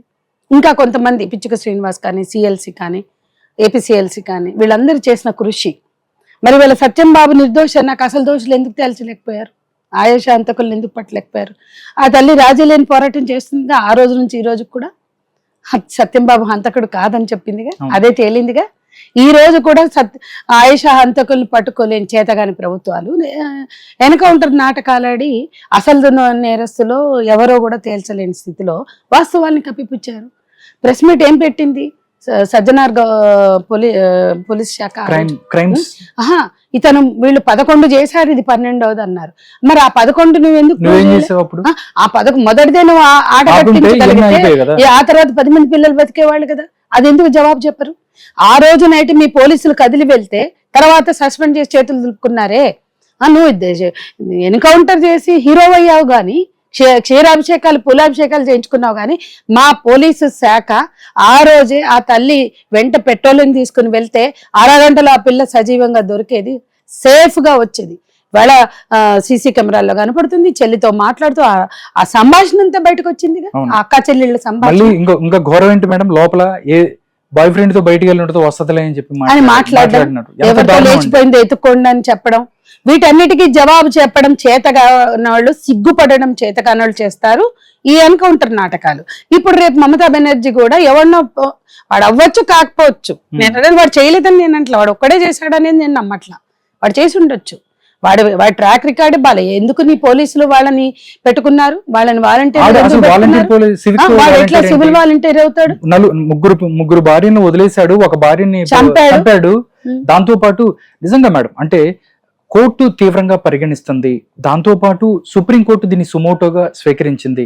కానీ అక్కడ నిజం బయటకు వస్తుందని అంటాం మనలాంటి జర్నలిస్టులకు మాత్రం, ఎందుకంటే తృణమూల్ కాంగ్రెస్ ఉంది, సంజయ్ ఘోష్ ఎవరు ఉన్నారో వాళ్ళకి దగ్గరగా సాక్ష్యాధారాలని కరెక్ట్ గా అక్కడ ఏదైతే విచారణ గానీ అన్ని కరెక్ట్ గా జరుగుతుందని మీకు నమ్మకం ఉందా మేడం? చాలా చూసారు మీరు. బాధపడవలసిన విషయం ఏంటంటే బీఆర్ఎస్ గవర్నమెంట్ లో దిశ మీద అత్యాచారం జరిగితే అది చాలా మందికి అది ఆమె ఒక వర్గానికి చెందింది, అది ఇష్యూ అవుతుంది. అదే సమయంలో అదే అవుట్స్కట్స్ లో 11 జరిగినాయి అని పోలీసులు చెప్తారు. బీఆర్ఎస్ గవర్నమెంట్ కానీ పోలీసులు కానీ అది ఇష్యూ కాల. ఆ 11 మందిలో కొంతమంది పేద ఆడవాళ్ళు అడ్డకూలీలుగా ఉండి ఇళ్ళకెళ్తున్న ఆడవాళ్ళు కూడా ఉన్నారు. ఆ 11 ఎవరని మేము తప్ప ఎవరు లెక్క తీయాల, ఏ మీడియా తీయాల. వీడు ప్రెస్ మీట్ పెట్టి 11 జరిగినాయి అంటే అవుట్స్కట్స్ లో ఉన్నవన్నీ తెచ్చి చంపేసిన నలుగురి ఖాతాలో వేసి పడేశారు వాళ్ళు. ఎందుకంటే ఇక వాటిలో విచారణ చేయక్కర్లా. ఆ 11 కూడా వీళ్ళే చేశారు. అంటే ఈ నలుగురు అంత 11 చేయడానికి అంత ఛాన్స్ ఉంది హైదరాబాద్ అవుట్స్కట్స్ లో. అంటే పోలీసులకు బుర్ర లేదా, బుద్ధి లేదా, వాస్తవాలను మభ్యపెడతారా? వాళ్ళని కాపాడే ప్రభుత్వాలు ఉన్నాయి కాబట్టి జరుగుతున్నాయి ఇట్లాంటివన్నీ. అందుకని అత్యాచారాల పర్వంగా మారిన ఈ దేశంలో పేదవాళ్ళు, ఆదివాసీలు, దళితులు, చట్టాన్ని మేనేజ్ చేసుకునే సత్తా లేని వాళ్ళ మీద జరిగే హింస ఎప్పుడూ లెక్కలోకి రాదు. అత్యాచారాలు ఎవ్వరికి పట్టవు. ఎక్కడన్నా బాగా సింగరేణి కాలనీలో పాప మీద వాళ్ళు పెద్ద ఎత్తున రివోల్ట్ అయ్యారు కాబట్టి వాడి శవం ట్రాక్ మీద తేలింది. అంటే ఎక్కడన్నా అవుట్రేజ్ వస్తే, నిర్భయ మీద అవుట్రేజ్ వచ్చింది, దాని మీద ఎంతో చేస్తారు. మన దిశ కేసు మీద వ్యతిరేకత పెళ్లిబుకింది, పోలీస్ స్టేషన్ పగలగొట్టడానికి పోయారు జనం. తెల్లారి ఎన్కౌంటర్ చేసి హీరోలు అయ్యారు. అట్లా ఎక్కడ వ్యతిరేకత వస్తుందో అక్కడ మాత్రం చర్యలు ఉంటాయి, మిగతా అన్ని కప్పిపుచ్చుకునే ప్రయత్నాలు. కానీ ఎక్కడా కూడా పోలీస్ డిపార్ట్మెంట్ తప్పుని బయట పెట్టిందా ప్రభుత్వం? పోలీసు శాఖ బయట పెట్టిందా? అంటే మీరు తప్పులు చేస్తారు, మీ తప్పుల్ని మాత్రం ఒప్పుకోరు, సరిదిద్దుకోరు, వాటిని అడ్మిట్ చేయరు, వాటిని కప్పిపుచ్చుకోవడానికి ఎవరి నోళ్ళైనా నొక్కుతారు. అది మమతా బెనర్జీ చేసింది అదే, నిన్న మొన్నటి వరకు అంటే ఇప్పుడు కూడా రేపైనా చేసి బీజేపీ చేసేది అదే. అది యూపీలో చూసాం, మనం అనేక చోట్ల చూసాం. ఇంతో అంతో రాజస్థాన్ లో కాంగ్రెస్ ప్రభుత్వం ఉన్నప్పుడు ఆ తప్పుల నివేదిక ఇచ్చింది, ఆ నేరాల నివేదిక ఇచ్చింది. అంతేకాదు పరువు హత్యలు జరిగితే ఒక చట్టం తెచ్చింది. కనీసం ఆ మాత్రం కూడా బీజేపీ ఎక్కడ చేయాల. పరువు హత్యల విషయంలో గానీ, లేకపోతే హానర్ కిల్లింగ్స్ ఉన్నాయి కదా, పరువు హత్యలు, వీటి మీద కనీసం మాట్లాడలేదు. కనీసం ఆ కాంగ్రెస్ గవర్నమెంట్ అదనే మాట్లాడేది. అంటే ఇవన్నీ నేనేం చెప్తున్నానంటే, స్త్రీల మీద హింస, నేరాలు, పిల్లలు, స్త్రీల మీద నేరాలు పెరుగుతుంటే అది మన రాష్ట్రంలో ఇప్పుడు ఎన్ని జరగట్లేదు మేడం? కలకత్తాకి సంబంధించిన వైద్యురాలి హత్య కేసుతో పాటుగా మనం దాని పక్కన అలా పెట్టినట్టయితే, ఇక్కడ మలక్పేటలో ఎవరైతే అంధ విద్యార్థి, ఎవరైతే హాస్టల్లో ఉన్న ఒక అంధ విద్యార్థి మీద ఎవరైతే వాష్రూమ్ కడగటానికి వచ్చిన ఆయన రేపు జరిగింది. దాంతోపాటు ఒక దళిత మహిళ మీద 3rd డిగ్రీ కూడా ప్రయోగించిన పరిస్థితి మేడం. తెలంగాణలో చూసుకున్నట్టయితే చాలా ఒక్కొక్కటి ఇప్పటికీ హోమ్ మినిస్టర్ కూడా లేని పరిస్థితి. క్రైమ్ రేట్ పెరిగిపోయింది గత కొన్ని సంవత్సరాలుగా అని చెప్పుకుంటుంది. ఏ ప్రభుత్వాలైనా, అది కాంగ్రెస్ పార్టీ అవ్వచ్చు, లేకపోతే దాంతోపాటు బీఆర్ఎస్ అయినా కానీ, ఎందుకు ఇలాంటి సంఘటనలు జరిగిన ప్రభుత్వాలు పట్టించుకోవు అంటే ఏం చెప్తారు మీరు? అంటే బీఆర్ఎస్ 10 ఏళ్ల పాలనలో ఒక మరియమ్మని లాకప్ డెత్ చేశారు. దొంగతనం జరిగిందా లేదా మేము మాట్లాడలేదు, జరిగితే జరిగిండొచ్చు. దొంగతనం జరిగితే రికవరీ చేయండి, కోర్టుకు ప్రొడ్యూస్ చేయండి, తగిన శిక్షలు వేయండి. మరియమ్మని లాకప్ డెత్ చేశారు, ఆమె కొడుకు మీద 3rd డిగ్రీ చేశారు, జరిగితే జరిగిండొచ్చు. మొన్న షాద్ నగర్ ఘటనలో కూడా దొంగతనం జరిగిందా లేదా నేను జడ్జిమెంటల్ గా ఉండదలుచుకోవాలి. మీరు దొంగతనం జరిగితే రికవరీ చేయండి, దానికి తగిన కేసు సాక్ష్యాధారాలు. కానీ ఒక దళిత మహిళ మీద, ఆమె మీద అంత రకంగా అట్రాసిటీ చేయాల్సిన అవసరం లేదు. అట్లాగే ఇవాళ మొన్న చెంచు మహిళ ఉంది, ఆ అమ్మాయి మీద కూడా ఆమె ఎవరితోటి పోయింది అన్న పేరుతో ఆమె మీద కూడా చాలా క్రూరమైన హింసకి అక్కడ కొంతమంది రాజకీయ పలుకుబడి ఉన్న వాళ్ళు చేశారు. అది కూడా చాలా క్రూరం. ఒక ఆదివాసీ మహిళ, చెంచు మహిళ మీద చాలా సిగ్గుపడే రీతిలో ఆమె వెజైనాలో కట్టెకి బట్ట చుట్టి, అది డీజిల్ ఉన్న డబ్బాలు మేము వెళ్ళొచ్చాం, కొల్లాపూర్ అక్కడికి వెళ్ళాం, దాంట్లో గుడ్డ పెట్టి తిప్పి ఆమె వెజైనాలోకి పెట్టారు. అదంతా కాలిపోయింది. అమ్మాయిని మేము చూసాం, వైద్యం కోసం నిమ్స్కి వస్తే సీతక్క గారు మేము ఒకేసారి వెళ్ళాం, ఆమెని చూసాం, ఆమెతో మాట్లాడాం. ఆమె ఎవరినో ప్రేమించి వెళ్తే ఆ నేరాన్ని అంతే చూడాలి, లేదా ఆ తప్పు కావచ్చు, లేదా ఆమెకు సంబంధించిన ఇష్యూ, ఆమె భర్తతో ఉండని ఎవరితోటో ఉంటాను అన్న విషయాన్ని అంతనే చూడాలి. దాని చుట్టూ జరిగిన హింసని హింసగానే మాట్లాడాలి. ఆ స్థితి మనకు లేదు. అక్కడికి వెళ్తే ఆమె పిల్లల్ని వదిలేసి వెళ్ళిపోయింది మొగుడిని వదిలి, అందుకే అంటారు. ఇక్కడ మరి 7 ఏళ్ల పాప, చిన్న పాప, ఆమె మాటలు చక్కగా ఫస్ట్ మా దగ్గరికి వచ్చింది ఆ కేసు కూడా. మా తల్లిదండ్రులతో మాట్లాడాం, పాపతో నేను మాట్లాడాను స్వయంగా. ఆ రోజు ఏసీపీని కలిసి మొత్తం చూసాం. ఆ పాప చాలా స్పష్టంగా చెప్తుంది. దీనికి ముందు కూడా ఆ పాప తల్లికి వచ్చిన ఫోన్లు ఉన్నాయి కదా, అక్కడ జరుగుతున్న ఇష్యూస్ మీద అవి రికార్డు కూడా ఉన్నాయి. మరి సీతక్క గారితో సహా ఎవరు ఆ పాపతో కానీ పాప తల్లిదండ్రులతో కానీ మాట్లాడలా. మేము ప్రెస్ మీట్ పెట్టాక పాపం బాధపడ్డారు. ఎందుకు అంటే అసెంబ్లీలో మాట్లాడింది. సబితా ఇంద్రారెడ్డి గారు అడిగిన ప్రశ్నకి, ఇప్పుడు కాంగ్రెస్ ప్రభుత్వం గొప్పదో బీఆర్ఎస్ గొప్పదని అంటలా. ఎవరు సొక్కమైన వాళ్ళు కాదు. పేదవాళ్ళ మీద జరిగే దాడులు, మహిళల మీద జరిగే అత్యాచారాలు, జరుగుతున్న నేరాలు ఎవరికి పట్టవు. ఇక్కడ సబితా ఇంద్రారెడ్డి గారు అడిగిన ప్రశ్నకు ఆమె లేచి ఏం చెప్పారు, సీతక్క ఆమె ఆదివాసీ మహిళ, ఉద్యమాల నుంచి వచ్చిన మహిళ, ఆమె అంటే మాకు ఇష్టం, ప్రేమిస్తాం మేము ఆమెని. బాధపడ్డాం. ఏమని బాధపడ్డావు, ఎందుకు బాధపడ్డావు అంటే ఆమె అమ్మాయితో కానీ అమ్మాయి తల్లిదండ్రులతో కానీ మాట్లాడలా. నేరం జరిగిందా లేదా చూడలా. చూడకుండా అత్యాచారం అసలు జరగలేదు. ఆ ఘటనలో ఆమె తల్లిదండ్రులు తప్పుదో పట్టించారని మాట్లాడింది అసెంబ్లీలో. తప్పు కదండి. అదొకటి. రెండోది, 7 ఏళ్ల అందురాలైన పాప, ఆ పాపని మెచ్యూర్ అయ్యింది అని చెప్పి పిలిచింది ఎవరు? నీ హాస్టల్ వార్డెన్. అంటే ఈమె గవర్నమెంట్ని ఓన్ చేసుకుంటే, హాస్టల్ని ఈమె ఓన్ చేసుకుంటే అక్కడ జరగనే లేదు అధ్యక్ష అని చెప్పింది కదా. మరి నీ వార్డెను ఆ పాప మెచ్యూర్ అయిందని ఎందుకు పిలిచింది? ఓకే, పిలిచింది. 7 ఏళ్ల పాప మెచ్యూర్ అవుతుందా? ఆ పాపకి విపరీతమైన రక్తస్రావం అవుతుంది, బ్లీడింగ్ అవుతుంది. ఆ అమ్మాయిని తల్లి వచ్చి తీసుకెళ్తే దారి పొడుగున బట్టలు, సీటు అంతా బ్లడ్ అయిపోతే చుట్టుపక్కల బస్సులో ప్రయాణించే నువ్వు తల్లివేనా, ఏంది ఆ పిల్లకి ఏం లేకుండా అట్లా ఎట్లా తీసుకెళ్తున్నావు అన్నారు. తల్లికి మెచ్యూర్ అయిందని అప్పగించిన వార్డెను కనీసం ఒక ప్యాడ్ కూడా పెట్టకుండా అప్పచెప్పింది. ఆ పిల్లని తీసుకెళ్లిన తల్లి తల్లడిల్లిపోయి, ఏంది పిల్ల ఎట్లా అయిపోయింది, 7 ఏళ్ళకి అసలు మెచ్యూర్ అవ్వడం ఏంటి, ఇది ఆగకపోవడం ఏంటి అని హాస్పిటల్కి తీసుకెళ్తే, తాండూరులో ఉన్న హాస్పిటల్ డాక్టర్లు బుద్ధుందా, పిల్ల మీద అత్యాచారం జరిగింది అని చెప్పి వార్డెన్తో మాట్లాడారా లేదా, ఆ నిజం తెలుసుకుందా లేదా సీతక్క? దానికి ఏం బాధ్యత వహిస్తుంది ఆమె? అక్కడ జరగలేదు అంటే తల్లి వచ్చి తీసుకెళ్లి కేసు పెట్టిందా? ఎవరు పెట్టారు? తల్లి తీసుకెళ్ళింది ఇంటికి, హాస్పిటల్కి తీసుకెళ్తే హాస్పిటల్ డాక్టర్స్ వాళ్ళు మళ్ళీ ఏరియా హాస్పిటల్కి పంపారు. అక్కడ డాక్టర్లు వార్డెన్తో మాట్లాడారు. వార్డెన్తో మాట్లాడి అమ్మ ఏదో జరిగింది, మీరు కేసు పెట్టండి అని చెప్పారు. ఇది మెడికో లీగల్, మేము వైద్యం చేయమన్నారు. తిరిగి వెనక్కి పంపారు. తిరిగి నీలోఫర్కి వచ్చింది ఆ పాప. ఓకే, తర్వాత పోలీస్ కేసు అయింది. అంటే తల్లిదండ్రులు తప్పుదోవ ఎక్కడ పట్టించారు? ఇదంతా జరిగి 20 రోజులకి నీలోఫర్కి వస్తే అమ్మాయికి ఫంగల్ ఇన్ఫెక్షన్ ఉంది, వెజనల్ ఇన్ఫెక్షన్ ఉంది, రేప్ ట్రేసెస్ కనపడలే. 20 రోజుల తర్వాత కనపడతాయా రేప్ ట్రేసెస్? అది అయితే పెద్ద చెబితే సిగ్గుపోతుంది, సిగ్గుపడేలాగా పెద్ద పిల్లలు చిన్న పిల్లలు అని మాట్లాడింది సీతక్క అసెంబ్లీలో. మొదటిది తల్లిదండ్రులను అన్నది. ఈ మాటలు విన్నాక ఆ ఊర్లో ఆమెను కాకుల్లా పొడిచారు ఆ తల్లిని. ఆ తల్లి ఎంత బాధపడింది? ఆ తల్లి ఏమంటుంది, అసలు మేము తీసుకొచ్చామా మా పిల్లని? అసలు 7 ఏళ్ల పాపకు రక్తస్రావం అయితే చూపించాల్సింది వార్డెన్ కదా. మీరు చూపించి హాస్పిటల్లో వాస్తవం ఏంటి మీరు తెలుసుకోవాల్సింది. ఆ తల్లి వచ్చి తీసుకెళ్లలేదే, మీరు పిలిస్తేనే కదా. 7 ఏళ్ల పాప మెచ్యూర్ అవ్వదన్న ఇంగిత జ్ఞానం లేకుండా వ్యవహరించిన వార్డెను, ఆ వార్డెన్ బాధ్యత వహించిన గవర్నమెంట్ చెప్పాలి జవాబు. తల్లిదండ్రులని అసెంబ్లీలో తల్లిదండ్రులు మాట్లాడితే ఈమెకేం తెలుసు, తర్వాత మేము ప్రెస్ మీట్ పెట్టామని బాధపడుతూ మాకు మెసేజ్లు పెట్టారు. కానీ ఆ తల్లి ఆ కుటుంబం మొత్తం ఆత్మహత్య చేసుకుంటామన్నారు, మిగతా 2 పిల్లలు తల్లి తండ్రి. మరి వాళ్ళని ఆపడానికి మేమెంత శ్రమపడి ఉంటాం, మేమెంత బాధపడి ఉంటాం. అమ్మ మీరు చచ్చిపోవద్దు, మీరు చచ్చిపోతే ఏం ప్రూవ్ అవుతుంది, వద్దు మీరు మొత్తం కుటుంబం చచ్చిపోతామన్నారు. ఎందుకు? అసెంబ్లీలో సీతక్క ప్రసంగం తర్వాత అది అయిపోయింది.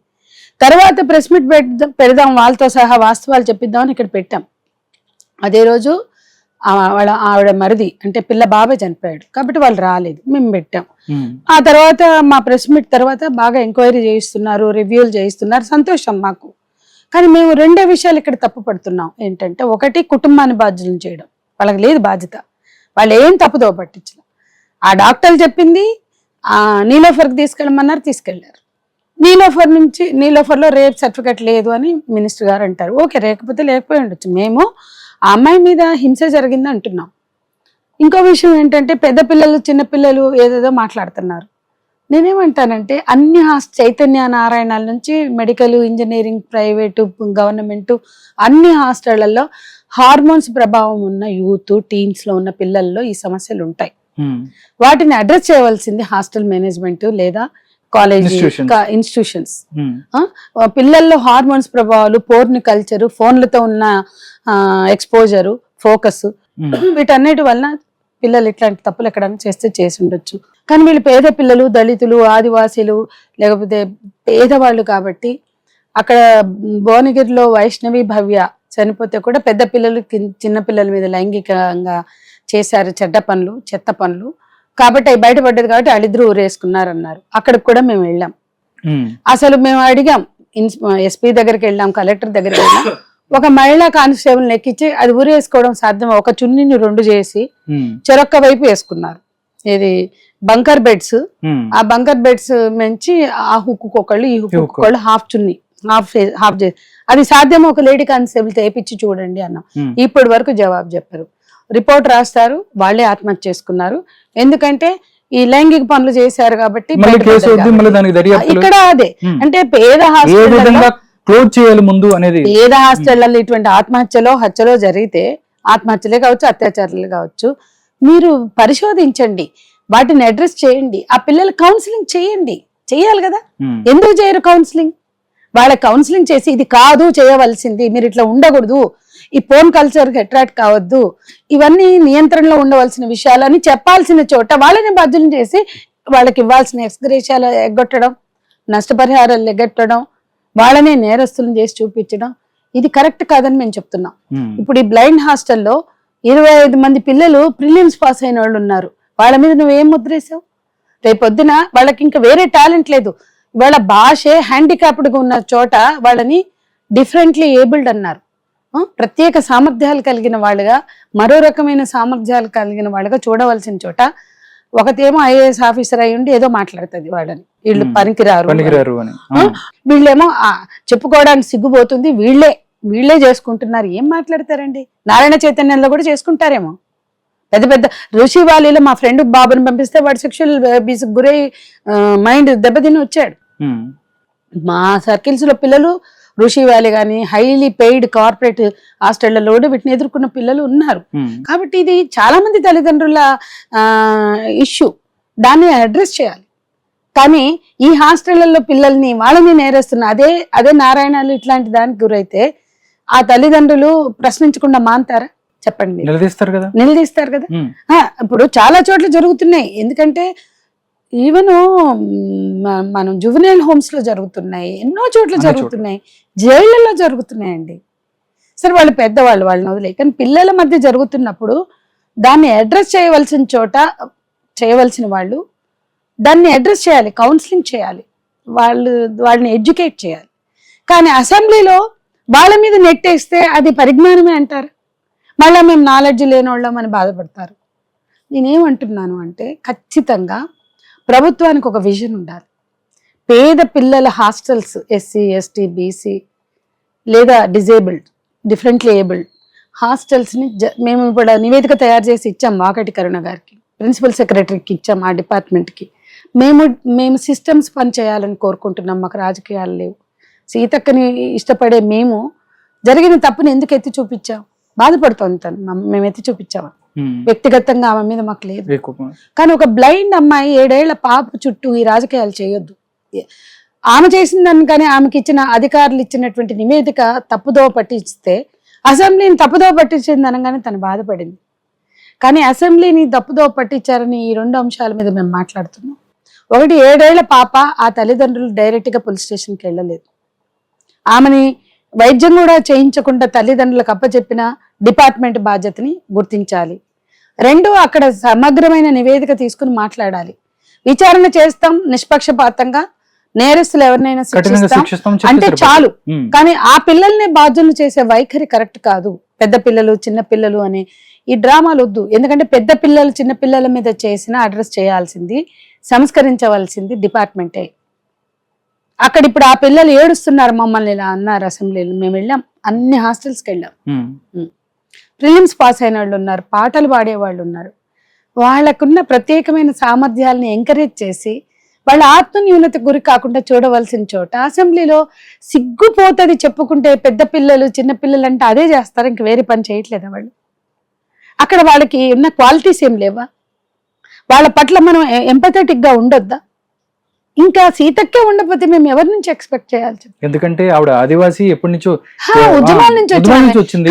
అసెంబ్లీలో ఆమె ప్రకటన అధికారులు, తప్పు చేసిన అధికారులు లేదా నిర్లక్ష్యంగా ఉన్న అధికారులు, పనిచేయ చేతగాని అధికారులు, లేదా ఓవర్ బర్డెన్ ఉన్న వాళ్ళు ఉన్నారు, రకరకాలు ఉన్నారు. అందులో కూడా మేము సింపథైజ్ చేసే వాళ్ళు కూడా ఉన్నారు.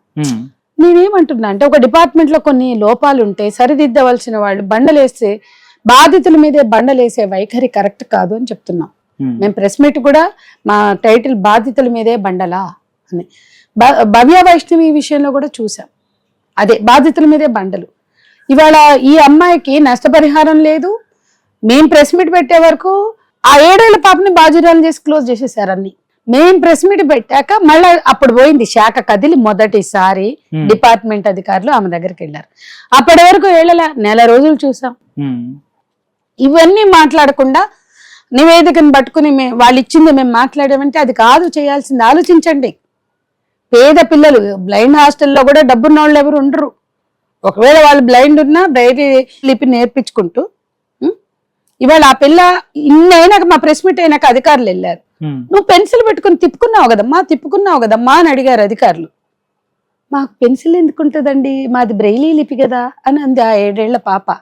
సిగ్గు రావాలి ఆ అమ్మాయి సమాధానం. చాలా మందికి సఖీ సెంటర్ కి తీసుకెళ్తే భరోసా, మీ అమ్మా నాన్న పడుకుంటే చూసావంటే దానికి కళ్ళే లేవు, ఏం చూస్తుంది? ఇదా మాట్లాడేది అధికారులు? ఒక నేరం జరిగితే, ఒక అందురాల మీద జరిగిందంటే అది చెప్తుంది. అన్న బాత్రూమ్ గడికి వచ్చి అన్న కత్తి ఇట్లా ఆనిస్తే నాకు గుచ్చుకుంటే నాకు చంపేస్తా అంటే భయం వేసింది, ఏదేదో చేశాడని. మరి ఆ మాటలకి ఎవరు జవాబు చెప్తారు? ప్రభుత్వం చెప్పాలి. ఆ వాష్రూమ్ గారికి అనాథ, వాడు తల్లిదండ్రులు లేని పిల్లాడు, వాడి మీద మాకేమన్నా కోపమా? చెప్పండి, ఎప్పటికి అర్థం చేసుకుంటారు? కాబట్టి సున్నితత్వం లేదు. ఇది ఉదాహరణకి మీరు అందురాలి ఘటన అన్నారని నేను ఇంతసేపు చెప్పాయిగా, ఒక 15 రోజుల్లో 10 మంది పిల్లల మీద జరిగాయి. కాచిగూడ అమ్మాయిని నేరేడుమెట్టు తీసుకెళ్లి వరుసగా అత్యాచారాలు చేశారు అక్కడ పిల్లలు. అది 5 నెలల ప్రెగ్నెంట్ 11 ఏళ్ల పాప. ఆ పాపని ప్రెగ్నెంట్ గా తీసేయమని అడిగితే, అబార్షన్ చేయమంటే 5 నుండి 6 బడ్డే మేము చేయమన్నారు గాంధీ వాళ్ళు. మళ్ళా మేమే కోర్టులో వేసాం. మా ఇప్పుడు సత్యం బాబుకి వేసిన ఆ వసుదే ఈ గాంధీలో ఉన్న ఈ పాపకి హైకోర్టులో వేసి అబార్షన్ కి పర్మిషన్ తెచ్చుకుని, అమ్మ అబార్షన్ కి పర్మిషన్ తెచ్చుకున్నామమ్మా హైకోర్టు నుంచి. ఆ పసిపాప తల్లి ఇళ్లల్లో పని చేస్తుంది, అది స్కూల్ డ్రాప్ అవుట్. దాని అక్క చదువుతుంది, దాని చెల్లి చదువుతుంది, ఇది మధ్యలో స్కూల్ డ్రాప్ అవుట్. గప్చుప్పులు తినిపిస్తాం, ఐస్ క్రీములు తినిపిస్తాం అని తీసుకెళ్లి నేరేడ్మెట్ వసంత నగర్ కాలనీ ఏదో కాలనీ ఉంది, ఆ పిల్లలు వరుసగా చేశారు. 5 నెలల ప్రెగ్నెంట్ చేశారు. ఎన్ని పోరాటాలు చేస్తున్నా చూడండి. ఒక్కొక్క ఘటన మీద మేము చెప్పమా? ఎల్బీ నగర్ లో 3 సంవత్సరాల పాప వాష్రూమ్ లో ఉంటే చేసిన అత్యాచారం, ఆ పిల్లలకి ఏం చేశాం? ఇబ్రహీంపట్నంలో జరిగిన పాపకి ఏం చేశాము?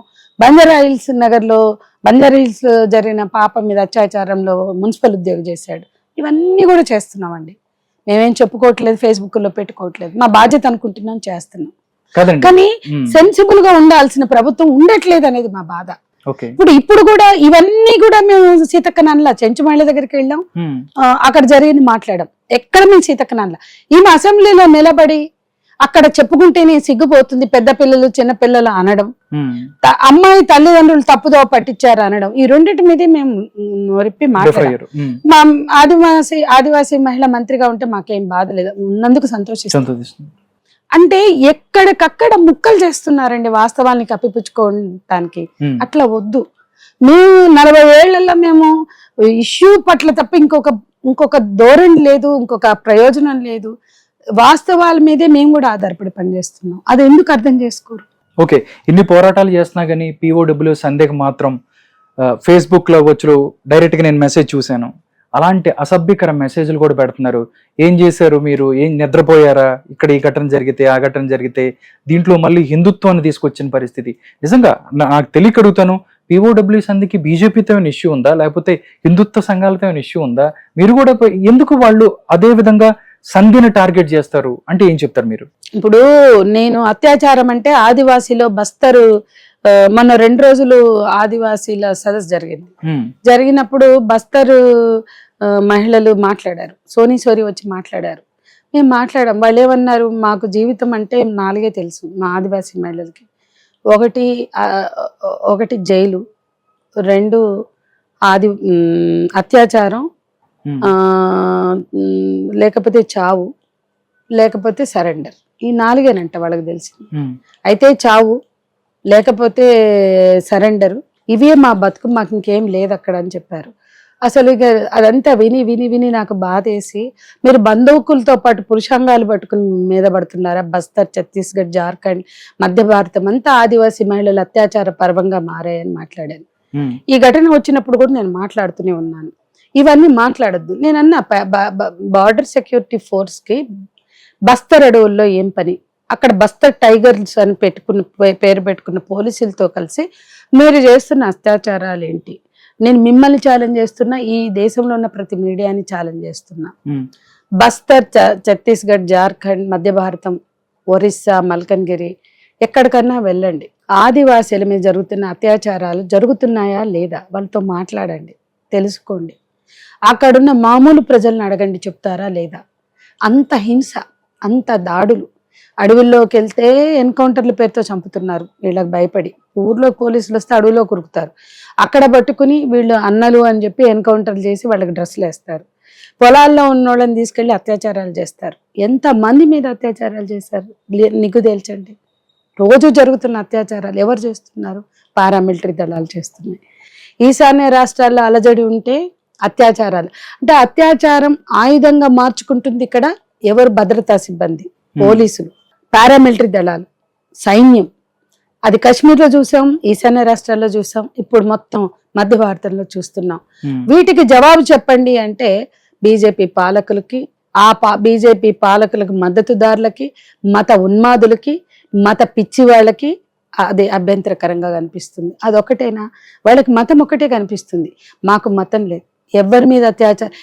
గుజరాత్లో గోద్రా మారణకాండలో జరిగిన అత్యాచారాలు మాట్లాడతాం. హిందువులు చేస్తే మాట్లాడొద్దా? ముస్లింలు చేసినా మాట్లాడతాం, హిందువులు చేసినా, క్రైస్తవులు చేసినా, జైనులు చేసినా, ఎవరు నేరం చేసినా మాట్లాడతాం. అట్టడుగు వర్గాలకి గొంతుగ్గా మేము ఉంటాం. ఇవాళ పోడు భూముల పోరాటంలో మన రాష్ట్రంలో అనేక గ్రామాల్లో పొడు భూముల ఆందోళనలో ఆడవాళ్ళ మీద దాడులు జరిగినాయి, వాటిని మాట్లాడాం. నర్సంపేట, గంగారం, మడగూడెం అడవుల్లో శ్రీనివాసరెడ్డి అనే ఫారెస్ట్ అధికారి, మేము ఎట్లా బతకాలి, పొడు భూములు లేకపోతే, పొడు భూములు మీ అయ్యగాని జాగిరా, వద్దు మీరు రావద్దు అని వీళ్ళు అంటారు. ఫారెస్ట్ అధికారులు పోలీసులతో కలిసి వెళ్ళి, ఇవి లేకపోతే మేము పొడి భూములు లేకపోతే మేము ఎట్లా బతకాలి అంటే శ్రీనివాసరెడ్డి అనే ఫారెస్ట్ రేంజర్ మాట్లాడతాడు, మీ ఆడోళ్ళని రూముల్లోకి పంపి బయట అర్ధగంట కాపలా ఉంటే బతుకుతారులే అని మాట్లాడతాడు. వాడికి ఎంత అహంకారం. సువర్చలారెడ్డి అని మహబాద్ ఫారెస్ట్ అధికారి మాట్లాడితే బాసాన్లు దోముకోండి, ఆదివాసీ మహిళలట బయ్యారం, వరంగల్ పోయి బాసన్లు, మహబాద్ అంటే ఎంతమంది పోయి బాసన్లు దోతారు? వాళ్ళకి భాష అది బయటకు వచ్చి బతకడానికి. అడవిని నమ్ముకుని 5th షెడ్యూల్ 6th షెడ్యూల్ వాళ్ళకి హక్కులు ఇస్తే, అడవిని నమ్ముకున్న అడవి బిడ్డల్ని పట్టుకుని అంటు దోముకోమని ఒక అధికారి మాట్లాడుతుంది, రూముల్లోకి పంపి కాపలాగాడని ఒక ఫారెస్ట్ అధికారి మాట్లాడతారు. పోయి అక్కడ ప్రెస్ మీట్లు పెట్టి ఫైట్ చేసాం. ఆ ఆదివాసీ మహిళల పక్షాన నిలబడి ఛాలెంజ్ చేసాం, శ్రీనివాసరెడ్డి నీ కథ ఏంది అని, సువర్చలారెడ్డి నీ కథ ఏందని మాట్లాడినాం. ఇవన్నీ కూడా ఎవరికి కూడా నచ్చవు. మేము కూడా ఫండ్స్ తీసుకుని చెత్తా చెదారం అనుకుంటూ సన్మానాలు, సత్కారాలు, పదవులు తీసుకున్న బ్యాచ్ అయితే మేము అందరికీ యాక్సెప్టబుల్. కానీ ఎక్కడా రాజీ పడకుండా, ఎక్కడా తల వంచకుండా, ఎవడు తప్పు చేసినా ప్రశ్నిస్తున్నాం. కాబట్టి అన్ని ప్రభుత్వాలు నాకు పదవులు ఆఫర్ చేసినాయండి, చంద్రబాబు నుంచి కేసీఆర్ వరకు. ఇప్పుడు ఇంకా రేవంత్ది ఏమో తెలియదు రేపొద్దున ఎలా ఉంటుందో. కానీ వీళ్ళు అందరూ పదవులు ఆఫర్ చేశారు. నిర్లక్ష్యం రిజెక్ట్ చేస్తే రిజెక్ట్ చేసినందుకు కేసులు ఆఫర్ చేశారు. ఎవరు చేయలేదు? చంద్రబాబు చేయలేదా కేసులు? చంద్రబాబు నుంచి ఆయన అటెంప్ట్ మర్డర్ కేసులు పెట్టారు. ప్రపంచ బ్యాంక్ అధ్యక్షుడు ఉల్ఫన్స్ అని వస్తే 9 వామపక్ష విప్లవ పార్టీలు పిలుపులిస్తే ఆ నాయకులు పెట్టారా? సిపిఎం రాఘవులు గారు, సురవరం సుధాకర్ రెడ్డి, అజీజ్ పాషా, మధు అందరూ ఉన్నారు. ఆ పిలిపించిన వాళ్ళలో మా నాయకులు ఉన్నారు, అందరూ ఉన్నారు. అందరినీ పక్కన పెట్టి POW సంధ్య A1 ఉల్ఫన్స్ అన్ మీద హత్యాయత్నం చేసింది. వీళ్ళందరూ A2, A3, A4, A6 64 మంది ఉన్నారు. ఈ చంద్రబాబు గవర్నమెంట్ పెట్టింది. ఎవరు అంటే అందరూ పదవులు ఇవ్వడానికి సిద్ధపడతారు. అది వద్దంటే పోరాటాల్లోనే మేము ఉంటామంటే కేసులు పెట్టారు. కేసీఆర్ గారు ఊపా పెట్టారు, తాడవాయి ఊపా కేసు పెట్టారు. ఎవరు పెట్టలేదు. అందుకని మేమేమంటున్నాం అంటే రాజీ లేని పోరాటాలు చేస్తున్న మా పక్షాన్ని నిలబడగలిగితే నిలబడండి, మాకు మద్దతు ఇవ్వగలిగితే ఇవ్వండి. ఎందుకు ఈ చెత్త గుమ్మరిస్తారు? క్యారెక్టర్ అసాసినేషన్లు, అనేక రకాల పైసలు తీసుకున్న ఎవరు ఒక్క రూపాయి ముట్టలేని ఛాలెంజ్ చేస్తున్నా ఎందుకు రాస్తారు అట్లా? ఇది ఈ దేశ సంస్కృతికి ఆనవాళ్ళు. ఈ దేశంలో మన బుర్రల్లో ఉన్న చెత్త. ఎంత ఎంత నీచంగా మాట్లాడతారు, ఎంత క్యారెక్టర్ అసాసినేషన్ చేస్తారు. ఎందుకంటే సంధ్య అనే మనిషి గొంతు విప్పితే, లేదా నాలాంటి వాళ్ళు, ఇంకా నేను బతికున్నా, చంపేశారుగా చాలా మందిని. శృతి ఎంటెక్ చదివి వెళ్ళిన పిల్లని అత్యాచారం చేసి చంపేశారుగా. ఎంతమందిని చంపారు. ఇవాళ ఎంతమంది జైళ్లలో ఉన్నారు. ఆనంద్ తేలుతుండే లాంటి, అంబేద్కర్ మనవరాల భర్తని చేసి జైల్లో పెట్టారు. ప్రొఫెసర్ సాయిబాబా లాంటి వాళ్ళని, వరవర్రావు గారు లాంటి వాళ్ళని. మేము గొంతులు విప్పుతున్న వాళ్ళ పట్ల అయితే దాడులు చేస్తారు, బురద జల్లుతారు, లేకపోతే పోయి కేసులు పెట్టి జైళ్లలో పెడతారు. ఇది సమాజం అర్థం చేసుకోవాల్సిన విషయం తప్ప ఇది రాజ్యం స్వరూపం, రాజ్యం స్వభావం. రాజీ పడకుండా పోరాడుతున్న వ్యక్తుల మీద నిరంతరం కత్తి పెట్టే ఉంటారు. అయితే కేసులు కావచ్చు, లేకపోతే ఎన్కౌంటర్లు కావచ్చు, లేకపోతే మా మీద కూడా అత్యాచారాలు కావచ్చు, హత్యాకాండలు కావచ్చు. జరుగుతున్నది అదే. ఇంకా మేము చాలా నయం బతికి ఇట్లా మాట్లాడగలుగుతున్నాం. ఈ మేరకైనా మాట్లాడగలుగుతున్నాం అంటే నేను సంతోషిస్తా. ఈ ప్రచారాలు చూసి కుంగిపోయి ఆత్మహత్యలు చేసుకుని మడమ తిప్పుతామని వాళ్ళ ఆలోచన కాబోలు. అందుకే చేస్తారు కాబోలు అంత నీచంగా రాతలు, అంత నీచంగా ఫోటోలు. చూపించండి ఒక రూపాయి తీసుకున్న ఘటన, చూపించండి మేము తప్పు చేసిన ఘటన. ఆ దమ్ము లేదు. రాతలు రాస్తే సరిపోతుంది అనుకునే మూర్ఖులు వాళ్ళు. వాళ్ళ గురించి నేను ఎప్పుడు ఆలోచించను. మేడం, కేంద్ర ప్రభుత్వం వికసిత్ భారత్ 2047 2047కి ఏదైతే భారతదేశం ప్రపంచంలోనే అగ్రంగా ఉండాలని చెప్పి వాళ్ళకు ముందుకెళ్తున్న పరిస్థితి, దాంతోపాటు మేక్ ఇన్ ఇండియా అంటూ రకరకాల డిజిటల్ వీటికి సంబంధించి అంటే ఎంతో కొంత భారతదేశం ముందుకెళ్తుంది అని చెప్పి POW సంధ్య అంగీకరించదా? భారతదేశం ఎంత ముందుకెళ్ళింది అనే దానికి సూచికలు చూద్దాం. అత్యాచారాలు పెరిగాయి, హింసలు పెరిగాయి, దరిద్రం పెరిగింది, నిరుద్యోగం పెరిగింది, ఉపాధి తరిగింది. ఎవరు బాగుపడ్డారు? గుప్పెడు 100 మంది మల్టీమిలియనర్స్ వాళ్ళ ఆస్తులు పెరిగాయా? అంబానీ అదానీలు 100లో ఉన్నోళ్ళు 2కి 3కి 5కి వచ్చారా? నంబర్ 1 అయ్యారా? ఇదా అభివృద్ధికి సూచిక? ఏంటి GDP పెరిగిందనడానికి ఏంటి? గుజరాత్లో GDP పెరిగిందని నిరూపించగలుగుతారా? నిరుద్యోగం పెరిగిందా, GDP పెరిగిందా? అంటే ఇట్లా మనం ఒక్కొక్కటి చూసుకుంటూ వస్తే, ఒకప్పుడు అక్షరాస్యతని తీసుకోండి, మనం టార్గెట్ చేరడానికి 70 ఏళ్ళు అన్నారు, ఇప్పుడు 136 ఏళ్ళు అంటున్నారు. స్త్రీ పురుష సమానత్వాన్ని చేరడానికి 90 ఏళ్ళు అన్నారు, ఇప్పుడు 147 ఏళ్ళు అంటున్నారు. ఎందుకు పెరుగుతోంది? మరి అది అభివృద్ధే కదా. మరి మనం చేరుకోవాల్సిన అభివృద్ధి పథానికి ఏళ్ళు ఎందుకు పెరుగుతున్నాయి? తగ్గాలి కదా. 90 UPA పాలనలో 90 ఉన్నది, ఇప్పుడు 147 ఎందుకు అయింది? అంతరాలు ఎందుకు పెరిగాయి? మరి ఈక్వాలిటీని రీచ్ అవ్వడానికి ఎందుకు కాలపరిమితి పెరుగుతోంది? ఇవి మేమిచ్చిన POW చేసిన నివేదికలు కాదు కదా, అంతర్జాతీయ నివేదికలే కదా. అంటే ఏ అంశం అన్నా తీసుకోండి, UN రిపోర్ట్సే మీరు ఆధారంగా తీసుకోండి. ఐక్యరాజ్య సమితి మా చుట్టం కాదుగా, మేము ఫ్లోట్ చేసిన ఇన్స్టిట్యూషన్ కాదు కదా. UN రిపోర్ట్సే తీసుకోండి, పావర్టీ తీసుకోండి, ఎక్కడైనా మీకు డెవలప్మెంట్ సూచికగా వచ్చిన రిపోర్ట్స్ ఉన్నాయా? ఉంటే మాట్లాడదాం. మీ అదానీ అంబానీల ఎదుగుదల మీరు క్రియేట్ చేసిన కృత్రిమమైన కుక్డ్ ఫిగర్స్ కాదు కదా. కాబట్టి ఏమన్నా ఈ మోడల్ ఉందంటే అది మన్మోహన్ మోడల్. గ్లోబలైజేషన్ నుంచి అన్నీ కూడా వాళ్ళ మోడల్ని మీరు కంటిన్యూ చేస్తున్నారు, తీవ్రతరం చేస్తున్నారు. ఇది అభివృద్ధికి సూచికగా మీరు చెప్పుకున్నారా? యూపీఏ గవర్నమెంట్ ఉన్నప్పుడు మేము ఒప్పుకోలేదు. మన్మోహన్ పాలసీలు కానీ, ప్రపంచీకరణ కానీ, లిబరలైజేషన్, ప్రైవేటైజేషన్, గ్లోబలైజేషన్, ఎల్పిజి, ఇవన్నిటినీ ఆ రోజు మేము ఒప్పుకోలేదు. డంకెల్ ఒప్పందాల కాడ నుంచి గ్యాట్ ఒప్పందాల వరకు, వ్యవసాయ రంగం నుంచి అభివృద్ధి పేరుతో జరుగుతున్న అన్నిటినీ ఆ రోజు వ్యతిరేకించాం. ఈ రోజు వాటిని తీవ్రతరం చేశారు. ఏది మీ స్వదేశీ మార్గం?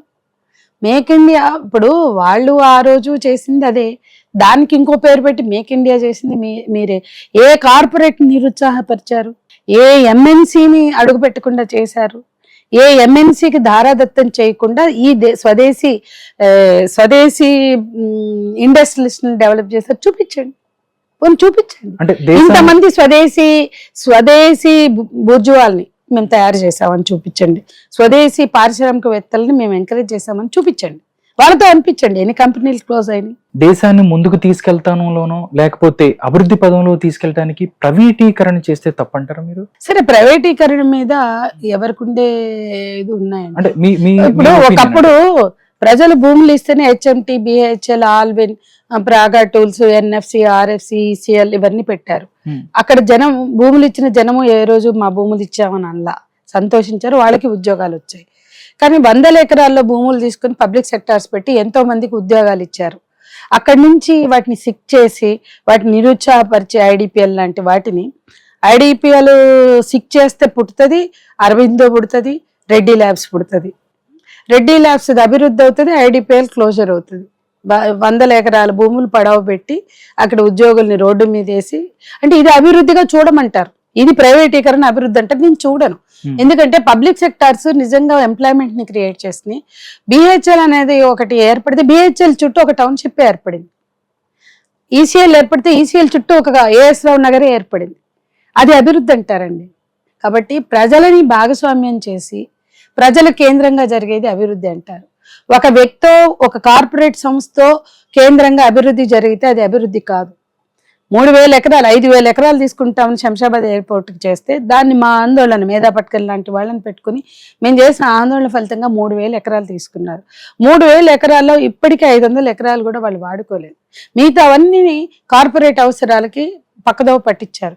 ఇవన్నీ ఏ పాలనలో అయినా, ఎవరి పాలనలో అయినా అదే జరుగుతుంది. నీకు ఎంత అవసరం అంత తీసుకో, ఇండస్ట్రీ పెట్టు, అభివృద్ధి చేయి, ప్రజలకి ఎంప్లాయ్మెంట్ ఇవ్వ, దాన్ని అభివృద్ధి అంటారు. కానీ 100 ఎకరాలు అవసరమైన చోట 1000 ఎకరాలు, 200 అవసరమైన చోట 5000 ఎకరాలు తీసుకుని, 3000 ఎకరాలు తీసుకుని పంటలు పండే భూముల్ని పడావ పెట్టి వ్యవసాయ రంగాన్ని పూర్తిగా దెబ్బతీసి, ఇవి అభివృద్ధి కాదు, విధ్వంసం అనడానికి ఎన్ని చెప్పాలి? ఎన్ని ఉదాహరణలు చెప్పమంటారు? మొత్తం భారతదేశం అంతా ఈ ఉదాహరణలు ఉన్నాయి. కాబట్టి ఈ అభివృద్ధి అని చెప్పి అభివృద్ధి అని ఊదరకొట్టడం కాదు. ప్రజలు కేంద్రంగా జరిగితే అది అభివృద్ధి. పేదవాళ్ళు, ప్రజలు, ముఖ్యంగా ఎవరైతే నిర్వాసితులు ఉంటారో వాళ్ళు లేదా ప్రజలు అంటే ఎంప్లాయ్మెంట్ ఓరియంటేషన్తో ఉండాలి. కానీ అట్లా లేదు.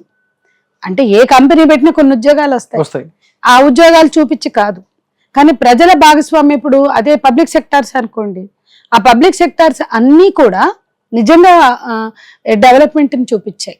ఎందుకంటే ఆ చుట్టూ టౌన్షిప్స్ డెవలప్ అయ్యాయి, వ్యాపారాలు డెవలప్ అయ్యాయి.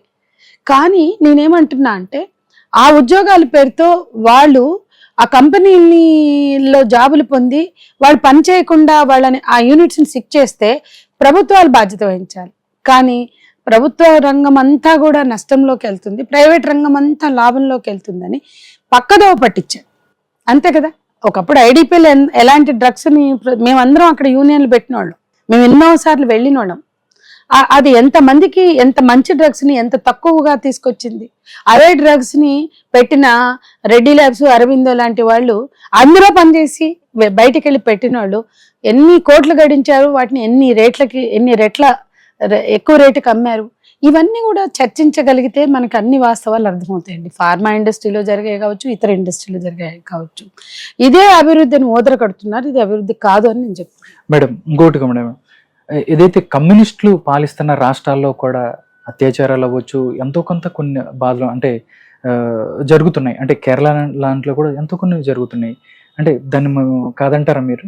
కాదనిలేమండి. పాలక వర్గాలుగా ఉన్న ఏ రాజకీయ పార్టీలైనా వాళ్ళకి పరిమితులు ఉంటాయి. కాకపోతే మిగతా వాళ్ళకన్నా బెటర్ ఇప్పుడు కేరళ ఉందనుకోండి, అక్కడ అక్షరాస్యత తీసుకున్నా, లిటరసీ తీసుకున్నా, ఇతర సామాజిక అభివృద్ధి అంశాలను చూసినా, ఎన్నికల్లో ప్రవహించే డబ్బు మిగతా ప్రాంతాలకి అక్కడికి ఎంత తేడా ఉంది అది చూస్తే, మన సర్పంచ్కి ఖర్చు పెట్టినంత కూడా అక్కడ ఎమ్మెల్యే ఖర్చు పెట్టట్లా. మేము ప్రత్యక్షంగా కూడా చూసాం. మేమేమి సిపిఎం కాదు. సిపిఎం పాలనలో జరిగే అవినీతికి వ్యతిరేకంగా మాట్లాడిన వాళ్ళమే, అక్రమాలకు వ్యతిరేకంగా కంపారిటివ్లీ బెటర్ గా ఉన్నారా లేదు. ఇప్పుడు కేరళ ప్రభుత్వం కూడా ఎన్కౌంటర్లు చేసిన వాటిని ఖండించాం కదా. అక్కడ కూడా నక్సల్ ఉద్యమాలని అణచివేసే ప్రయత్నం చేశారు, దాన్ని వ్యతిరేకిస్తూనే ఉన్నాం కదా. కాబట్టి విప్లవ పార్టీల్లో సైతం ఇటువంటి లోపాలు ఉన్నప్పుడు వ్యతిరేకిస్తూ మాట్లాడిన వాళ్ళమే మేము. కాబట్టి బెంగాల్లో సిపిఎం పాలనలో, కేరళలో సిపిఎం పాలనలో తప్పులుంటే దాన్ని ప్రశ్నించకుండా ఉండేది లేదు, విమర్శించకుండా ఉండేది లేదు, అవసరమైతే పోరాటాలు చేయకుండా ఉండేది లేదు. వీళ్ళు మాట్లాడతారు అక్కడైతే ఊరుకున్నారంటే, అక్కడైతే ఊరుకుంటే ఎందుకు ఎన్కౌంటర్లో చచ్చిపోతారు? అక్కడ ఎందుకు బెంగాల్లో చచ్చిపోయారు, మా పార్టీ నేతలు కూడా చనిపోయారు, కేరళలో చనిపోయారు, ఎందుకు చచ్చిపోతారు? ఇవన్నీ వీళ్ళకి వాస్తవాలు పట్టవండి. మేము మా చేతనైనంత వరకు కూడా ప్రజలకి సమానత్వం కావాలి, అన్ని వర్గాలకి, కుల మత జాతి లింగ వివక్షలు రద్దు కావాలి, సమానత్వం కావాలి, వనరుల పంపిణీ జరగాలి, ఉపాధి భద్రత పెరగాలి, ఉద్యోగాలు పెరగాలి, అందరూ బతకాలి అని మా చేతనైన పద్ధతులు మేము పనిచేస్తున్న వాళ్ళం. కాబట్టి బెంగాల్లో సిపిఎం తప్పు చేసినా, కేరళలో తప్పు చేసినా డెఫినెట్గా మేము ప్రశ్నిస్తాం. కొంచెం బెటర్ అనేది మాత్రం మేము చెప్పగలుగుతున్నాం, ముఖ్యంగా కేరళ. ఎందుకంటే కేరళలో ప్రజల భాగస్వామ్యం ఇప్పుడు చూస్తామండి. మన ఎంపీలు ఎంత సింపుల్గా ఉన్నారు, మంత్రులు ఎంత సింపుల్గా ఉన్నారు, మరి మన దగ్గర ఎందుకు లేరు? అన్ని కోట్లు ఎందుకు సంపాదిస్తున్నారు? ఇప్పుడు కేరళలో మంత్రులు ఒక్కొక్కళ్ళు ఎంత సామాన్యంగా ఉన్నారు. అలా అని ఆ పార్టీ కరెక్టు, అలా రాజకీయాలు కరెక్టు, ఆ సిద్ధాంతం కరెక్ట్ అని మేమేమో అనట్లా. కొంచెం బెటర్ని బెటర్గా చూస్తున్నాం, తప్పులుగా చూస్తున్నాం. ఓకే, ఇంకోటి మేడం, మీ లైఫ్లో ఒకటి జరగరాని సంఘటన జరిగింది. ఎందుకంటే ఇన్ని సంవత్సరాలు మీకు తోడుగా మీరున్నారు, మీ భర్త గారు చనిపోయారు 6 నెలల క్రితం. అంటే ఆయన లోటు ఏ విధంగా, అంటే మీరు ఏదైనా చేసినా కానీ ప్రతి ఒక్కటి కూడా మీకు ఎప్పుడు ఉండేవారు, ఎలా చూస్తారా మీరు? నా భర్త నా స్నేహితుడండి. 44 ఏళ్ళు నా జీవితంలో 14 ఏళ్ళు తీస్తే మిగతా అంతా తను ఉన్నాడు నాతో. 14 సంవత్సరాల వయసులో మేమిద్దరం క్లాస్మేట్స్. 44 ఏళ్ళు నా స్నేహితుడు, నా జీవిత సహచరుడు. అన్నిట్లో నా కష్టంలో సుఖంలో నాతో ఉన్నాడు. నన్ను ఎప్పుడు కూడా డిస్కరేజ్ చేయలేదు. దీనివల్ల మనకు సమస్యలు వస్తున్నాయి, నేను వ్యాపారం చేసుకుంటా, నా వ్యాపారం సజావుగా సాగాలి అంటే నువ్వు ఈ విప్లవోద్యమాల్లో ఉండకూడదు అని ఎప్పుడు నన్ను నియంత్రించలేదండి. నా వల్ల చాలా ఇబ్బందులు కూడా పడ్డాడు. చాలాసార్లు బిల్ క్లింటన్ హైదరాబాద్కు విజిట్ చేస్తే, అప్పుడు మేము ప్రొటెస్ట్కి ఈ వామపక్ష విప్లవ పార్టీలు పిలిపిస్తే 12 చోట్ల నా కోసం దాడులు చేశారు. అందులో మా ప్రెస్ కూడా ఉంది. మా ప్రెస్ పిల్లల్ని అందరిని తీసుకెళ్ళి లోపల పెట్టుకున్నారు, మీ మేడం వస్తే మిమ్మల్ని వదులుతామని. అంటే బిల్ క్లింటన్ వస్తే ఏ మూల నుంచి వచ్చి నేను నిరసన వ్యక్తం చేస్తానన్న ఒక భయంతో 12 చోట్ల దాడులు చేసి వాళ్ళని పెట్టుకున్నారు. మా ఇంట్లో ఉన్న అమ్మాయిని తీసుకెళ్లారు, అట్లా మా కార్యకర్తల్ని, మా విద్యార్థుల్ని అట్లా. మొన్న 3 ఏళ్ల క్రితం సాయుధ శాంతి స్వప్నం అని అమరుడైన ఆర్కే భార్య ఒక బుక్ వేసుకుంది. ఆ బుక్ లో వచ్చినవన్నీ కూడా అన్ని పేపర్లలో వచ్చిన ఆర్టికల్, నమస్తే తెలంగాణ, ఆంధ్రజ్యోతి, ఈనాడు, హిందూ లాంటి పేపర్లలో వచ్చిన ఆర్టికల్స్ ని ఆమె ఒక బుక్గా వేసుకుంటూ అడిగింది మమ్మల్ని. సర్లే వేసి పెడదామా అనుకున్నా. నేనే చెప్పా, మా ప్రెస్ ని సీజ్ చేసేసి మా హస్బెండ్ ని సెడిషన్ లో పెట్టి, ఆ రోజు తన మీద సెడిషన్ కేసు పెట్టి, అసలు మొదటి ప్యానిక్ అటాక్ ఆ రోజే వచ్చింది. ఎందుకంటే 100 మంది పోలీసులు మా ప్రెస్ మీద పడి మా వర్కర్లందరినీ వాళ్ళ ఫోన్లు గుంజుకుని బీభత్సం చేసి టెర్రరైజ్ చేస్తే, ఎప్పుడు తెరుస్తారు, మూసేశారు కదా అని అడిగారు మా ఆయన. ఏమో కోర్టు కేసు ఎప్పుడు తేలితే అప్పుడు తెరుస్తామని ఒక ఐపీఎస్ అధికారి మాట్లాడాడు. చాలా ఇల్ ట్రీట్ చేశారు, తనని చాలా హ్యూమిలియేట్ చేశారు. అది ఆ పుస్తకం వేసినందుకు తన్ని ఆ రోజు మళ్ళీ కోర్టు నుంచి అనుమతి పొంది, ఆ తర్వాత మా ప్రెస్ తెరిచి ఆ పుస్తకం విడుదల కూడా అయింది. కానీ ఆ రోజు చేసిన విభత్సానికి నా హస్బెండ్ హెల్త్ చాలా డిగ్రేడ్. అప్పటికే కొంచెం బాగాలేదు, కానీ అది పానిక్ అటాక్. 100 మంది పోలీసులు పడి చేసిన బీభత్సకాండ. నేను ఆ ఐపీఎస్ అధికారితో వాదించాను, ఈస్ట్ జోన్ డీసీపీ. అయ్యా ఇంప్రింట్ వేసుకున్నాం కదా, ఏం దొంగతనం చేసాం? ప్రింటెడ్ ఎట్ నవ్య ప్రింటర్స్ అని ఉంది కదా. ఉంది కదా. ఒకసారి ఇంప్రింట్ వేసుకున్నామంటే మేము లీగల్ డాక్యుమెంటే, మేము ఇల్లీగల్ గా చేసింది ఏం లేదు. ఆమె అడ్రస్ ఉంది, ఆలకూరుపాడు, శిరీష ఫోన్ నంబర్ అడ్రస్ ఉంది, పుస్తకం పబ్లిషర్స్ అమరుల బంధుమిత్రుల సంఘం పద్మకుమారి అడ్రస్ ఉంది. ఇంకా ఏం తప్పు చేసామని ఇంత బేభత్సకాండ చేస్తున్నామని. ఆఖరికి కోర్టు అది మేమేమీ తప్పు చేయలేదు, ఆ పుస్తకాన్ని విడుదల చేయమని ఇచ్చింది. మా ప్రెస్ని, మా వస్తువులని మాకు తిరిగి ఇమ్మని చెప్పింది. తర్వాత మాకు ఇచ్చారు. కానీ ఆ పీరియడ్, ఆ కేసు నడిచిన ఆ సంవత్సర కాలం కానీ, మా వర్కర్లు మీద పడిన ఇంప్రెషన్ కానీ, లేదా పెట్టిన ఇబ్బంది కానీ, మా ప్రెస్ని సీజ్ చేయడం ద్వారా మేము ఎదుర్కొన్నది, ఇదంతా మా కుటుంబం మీద జరిగింది కదా. కానీ మేమేం బాధపడలేదు. మనం నిజాయితీగా ఉన్నాం. ఈ ఇన్నేళ్లలో అన్ని విధాల నిజాయితీగా ఉన్నాం. మా హస్బెండ్, నువ్వు విప్లవాల్లో ఉన్నావే, రేపొద్దున నాకేం ప్రాబ్లం వస్తుందని ట్యాక్స్ కట్టే కాడ అన్నిట్లలో పిఎఫ్, వర్కర్లకు ఇచ్చే పిఎఫ్, ఈఎస్ఐ బెనిఫిట్స్ కార్డ్ నుంచి ట్యాక్స్ వరకు, అన్ని ఐటీ వరకు అన్నిట్లో పర్ఫెక్ట్గా ఉన్నాడు కాబట్టి కదా మా మీద ఎప్పుడు ఏ ప్రాబ్లం లేదు. ఆఖరికి పుస్తకం పుచ్చుకొని చేశారు మీరు బేభత్సకాండ. అది కూడా తప్పు అని హైకోర్టు చెప్పింది. హైకోర్టు రుజువు చేసింది. మీరు అప్పీలకు కూడా వెళ్ళలేకపోయారు. అంటే ఇంకా మేము ఏం చేసామని, ఇది జాలగన్నట్టు ఇదయ్యాక మళ్ళీ ఊపా పెట్టారు. అంటే నిరంతరం టార్గెట్ చేశారు. కానీ వీటన్నిట్లలో నా హస్బెండ్ ఎప్పుడు కూడా నీ వల్లనే ఈ ప్రాబ్లమ్స్ అనలే. కాకపోతే ఒక్కటి బాధ, తను సిక్కై పూర్తిగా బెడ్ మీద ఉన్న టైంలో నా మీద ఊపా బయటపడింది. ఊపా ముందే పెట్టినా తెలియదు, ఎవరికి తెలియదు. అది పేపర్లలో హరగోపాల్ గారి మీద పెట్టారన్నప్పుడు నా పేరు కూడా వచ్చింది, సంధ్య విమల, అరుణోదయ విమల అని. అప్పుడు మాత్రం బాధపడ్డాడు. నువ్వు జైలుకి వెళ్తే నువ్వు వచ్చే లోపలే నేను చచ్చిపోతానేమో అని అదొకటి బాధపడ్డాడు. అట్లాంటివి కొన్ని పెయిన్స్ ఉన్నాయి, లేవని కాదు. అంటే తను బాగా సిక్ అయ్యాక మాత్రం తను చాలా ఈ ఊపా కేసుకి చాలా తల్లడిల్లిపోయాడు. ఎందుకంటే పూర్తిగా నా మీద డిపెండ్ అయిపోయాడు తన హెల్త్ కారణంగా. ఏ రోజు ఏ రాత్రి హాస్పిటల్, తనకి న్యూరో అటాక్ వచ్చింది, అప్పుడే అటాక్ అయింది. ఆ న్యూరో అటాక్ తోటి తను మొత్తం నడవలేకుండా అయిపోయాడు. ఆ టైంలో బాగా డిపెండ్ అయ్యి నువ్వు అరెస్ట్ అవుతావా, జైలుకి వెళ్తావా అని భయపడేవాడు బాగా. అంతకుముందు చాలా కేసులు ఉన్నాయి, చెప్పా కదా. అటెంప్ట్ మర్డర్లు కూడా పెట్టారు బోల్డ్. బషీర్ బాగు విద్యుత్ కాల్పులప్పుడు పెట్టారు, ఉల్ఫన్స్ అని వచ్చినప్పుడు పెట్టారు, ఇంక చాలా ఉన్నాయి. అందాల పోటీ లేకపోతే పెట్టారు, ఇంక ఇవన్నీ మామూలు సారా ఉద్యమంలో పెట్టారు. ఎప్పుడు ఎవరు ఏం బాధపడిన ఏం లేదు. కానీ అనుక్షణం తను 44 ఏళ్లలో 33 సంవత్సరాలు, నేను 14 ఏళ్ళు గవర్నమెంట్ జాబ్ చేశా. చంద్రబాబు తీసేశాడు నన్ను. ఫస్ట్ ఇక ఉద్యోగం చేయి, మాకు కోర్టులో కేసు వేయి, ఫైట్ చేయి, కానీ వదిలేసాయి జాబ్ కూడా నీకు బర్డనే. నువ్వు జాబ్ చేసి నీవంత టైము దానికి కొంత దీనికి కొంత నువ్వు నలిగిపోతున్నావు అని, నేను ఉద్యోగం నన్ను మానే, నేనున్నాను నీకు, నేను బతికినంత కాలం నేను చూసుకుంటా అని నాకు నిలబడ్డాడు. నిజంగానే తను చనిపోయే వరకు నేను ఆర్థికంగా ఎక్కడా రూపాయి తీసుకోలేదు. ఆర్థికంగా తను నన్ను ఎప్పుడు కూడా మంచకుండా, అంటే చేయి చాచకుండా చూసుకున్నాడు. ఈరోజు ఆర్థికంగా ఇబ్బందులు పడుతున్నాం. ఈరోజు నిజంగానే మేము ఆ ప్రెస్ కూడా నా నెత్తిన పడింది. ఇప్పుడు ఆ ప్రెస్ చూసుకుంటూ బాధ్యతలు మోస్తూ తిరుగుతున్నాను. ఒక 33 సంవత్సరాలు నేను ఏమీ ఆలోచించకుండా హాయిగా, నేను కష్టాలున్న పూలో రాళ్ళో ఏదైనా కావచ్చు, కానీ నేను పని చేసుకోగలిగా, నాకు నచ్చినట్లు, నాకు ఇష్టమైనట్లు. తను నా వెనకే నిలబడ్డాడు. ఏ రోజు కూడా ఏ పేరు ప్రఖ్యాతులు ఆశించలేదు. ఎన్నో చేశాడు, ఎంతో మందికి చేశాడు. చాలా మంది ఇవాళ ఆర్కేఆర్, మా హస్బెండ్ పేరు రామకృష్ణారెడ్డి, తన వల్ల మేము బతికాం, తన వల్ల మేము ఈ రోజు ఈ స్థితిలో ఉన్నామని ఎంతో మంది వచ్చారు. తను చనిపోయినప్పుడు నాకు తెలియకుండా కూడా బోల్డ్ మంది తను చేశాడని నాకు అర్థమైంది. అంటే మేము ఎప్పుడు ఒకళ్ళ మీద ఒకళ్ళం పెత్తనాలు చేసుకోలేదు, ఆరాలు తీసుకోవడం, నువ్వెవరికి ఇచ్చావు, ఏం చేసావు, డబ్బులు ఏం చేసావు ఏ రోజు నేను అడగలేదు. నా అవసరాలకు ఇస్తే చాలు. నేను నా ప్రయాణాల ఖర్చులు, నా ఖర్చులు, నా ఉద్యమ ఖర్చులు నాకు ఇస్తే చాలు అనుకునేదాన్ని. కాబట్టి తను చనిపోయాక ఇంతమందికి హెల్ప్ చేశాడని నేనే ఆశ్చర్యపోయాను. అంత మంచి వ్యక్తి, నాకొక్కడికే మంచి వ్యక్తి కాదు, తన కింద పనిచేసిన వర్కర్లకే మంచి వ్యక్తి కాదు, బయట చాలా మంది మేము వ్యాపారాలు పెట్టుకుంటే మాకు హెల్ప్ చేశాడు. మేము ఈరోజు ఈ స్థితికి ఎదిగామంటే ఆయన వల్లనే అని చెప్తున్న వాళ్ళు ఉన్నారు. ఇంత గొప్ప వ్యక్తి. నాకు తోడు కోల్పోయానన్న బాధ ఒకవైపు అయితే, అంత మంచి వ్యక్తి జీవితం కాలం చెల్లి వెళ్ళిపోయాడు కదా అని బాధ. ఆ లోటుకి అది తీర్చే లోటు కాదు, ఆ దుఃఖం పూడే దుఃఖం కాదు.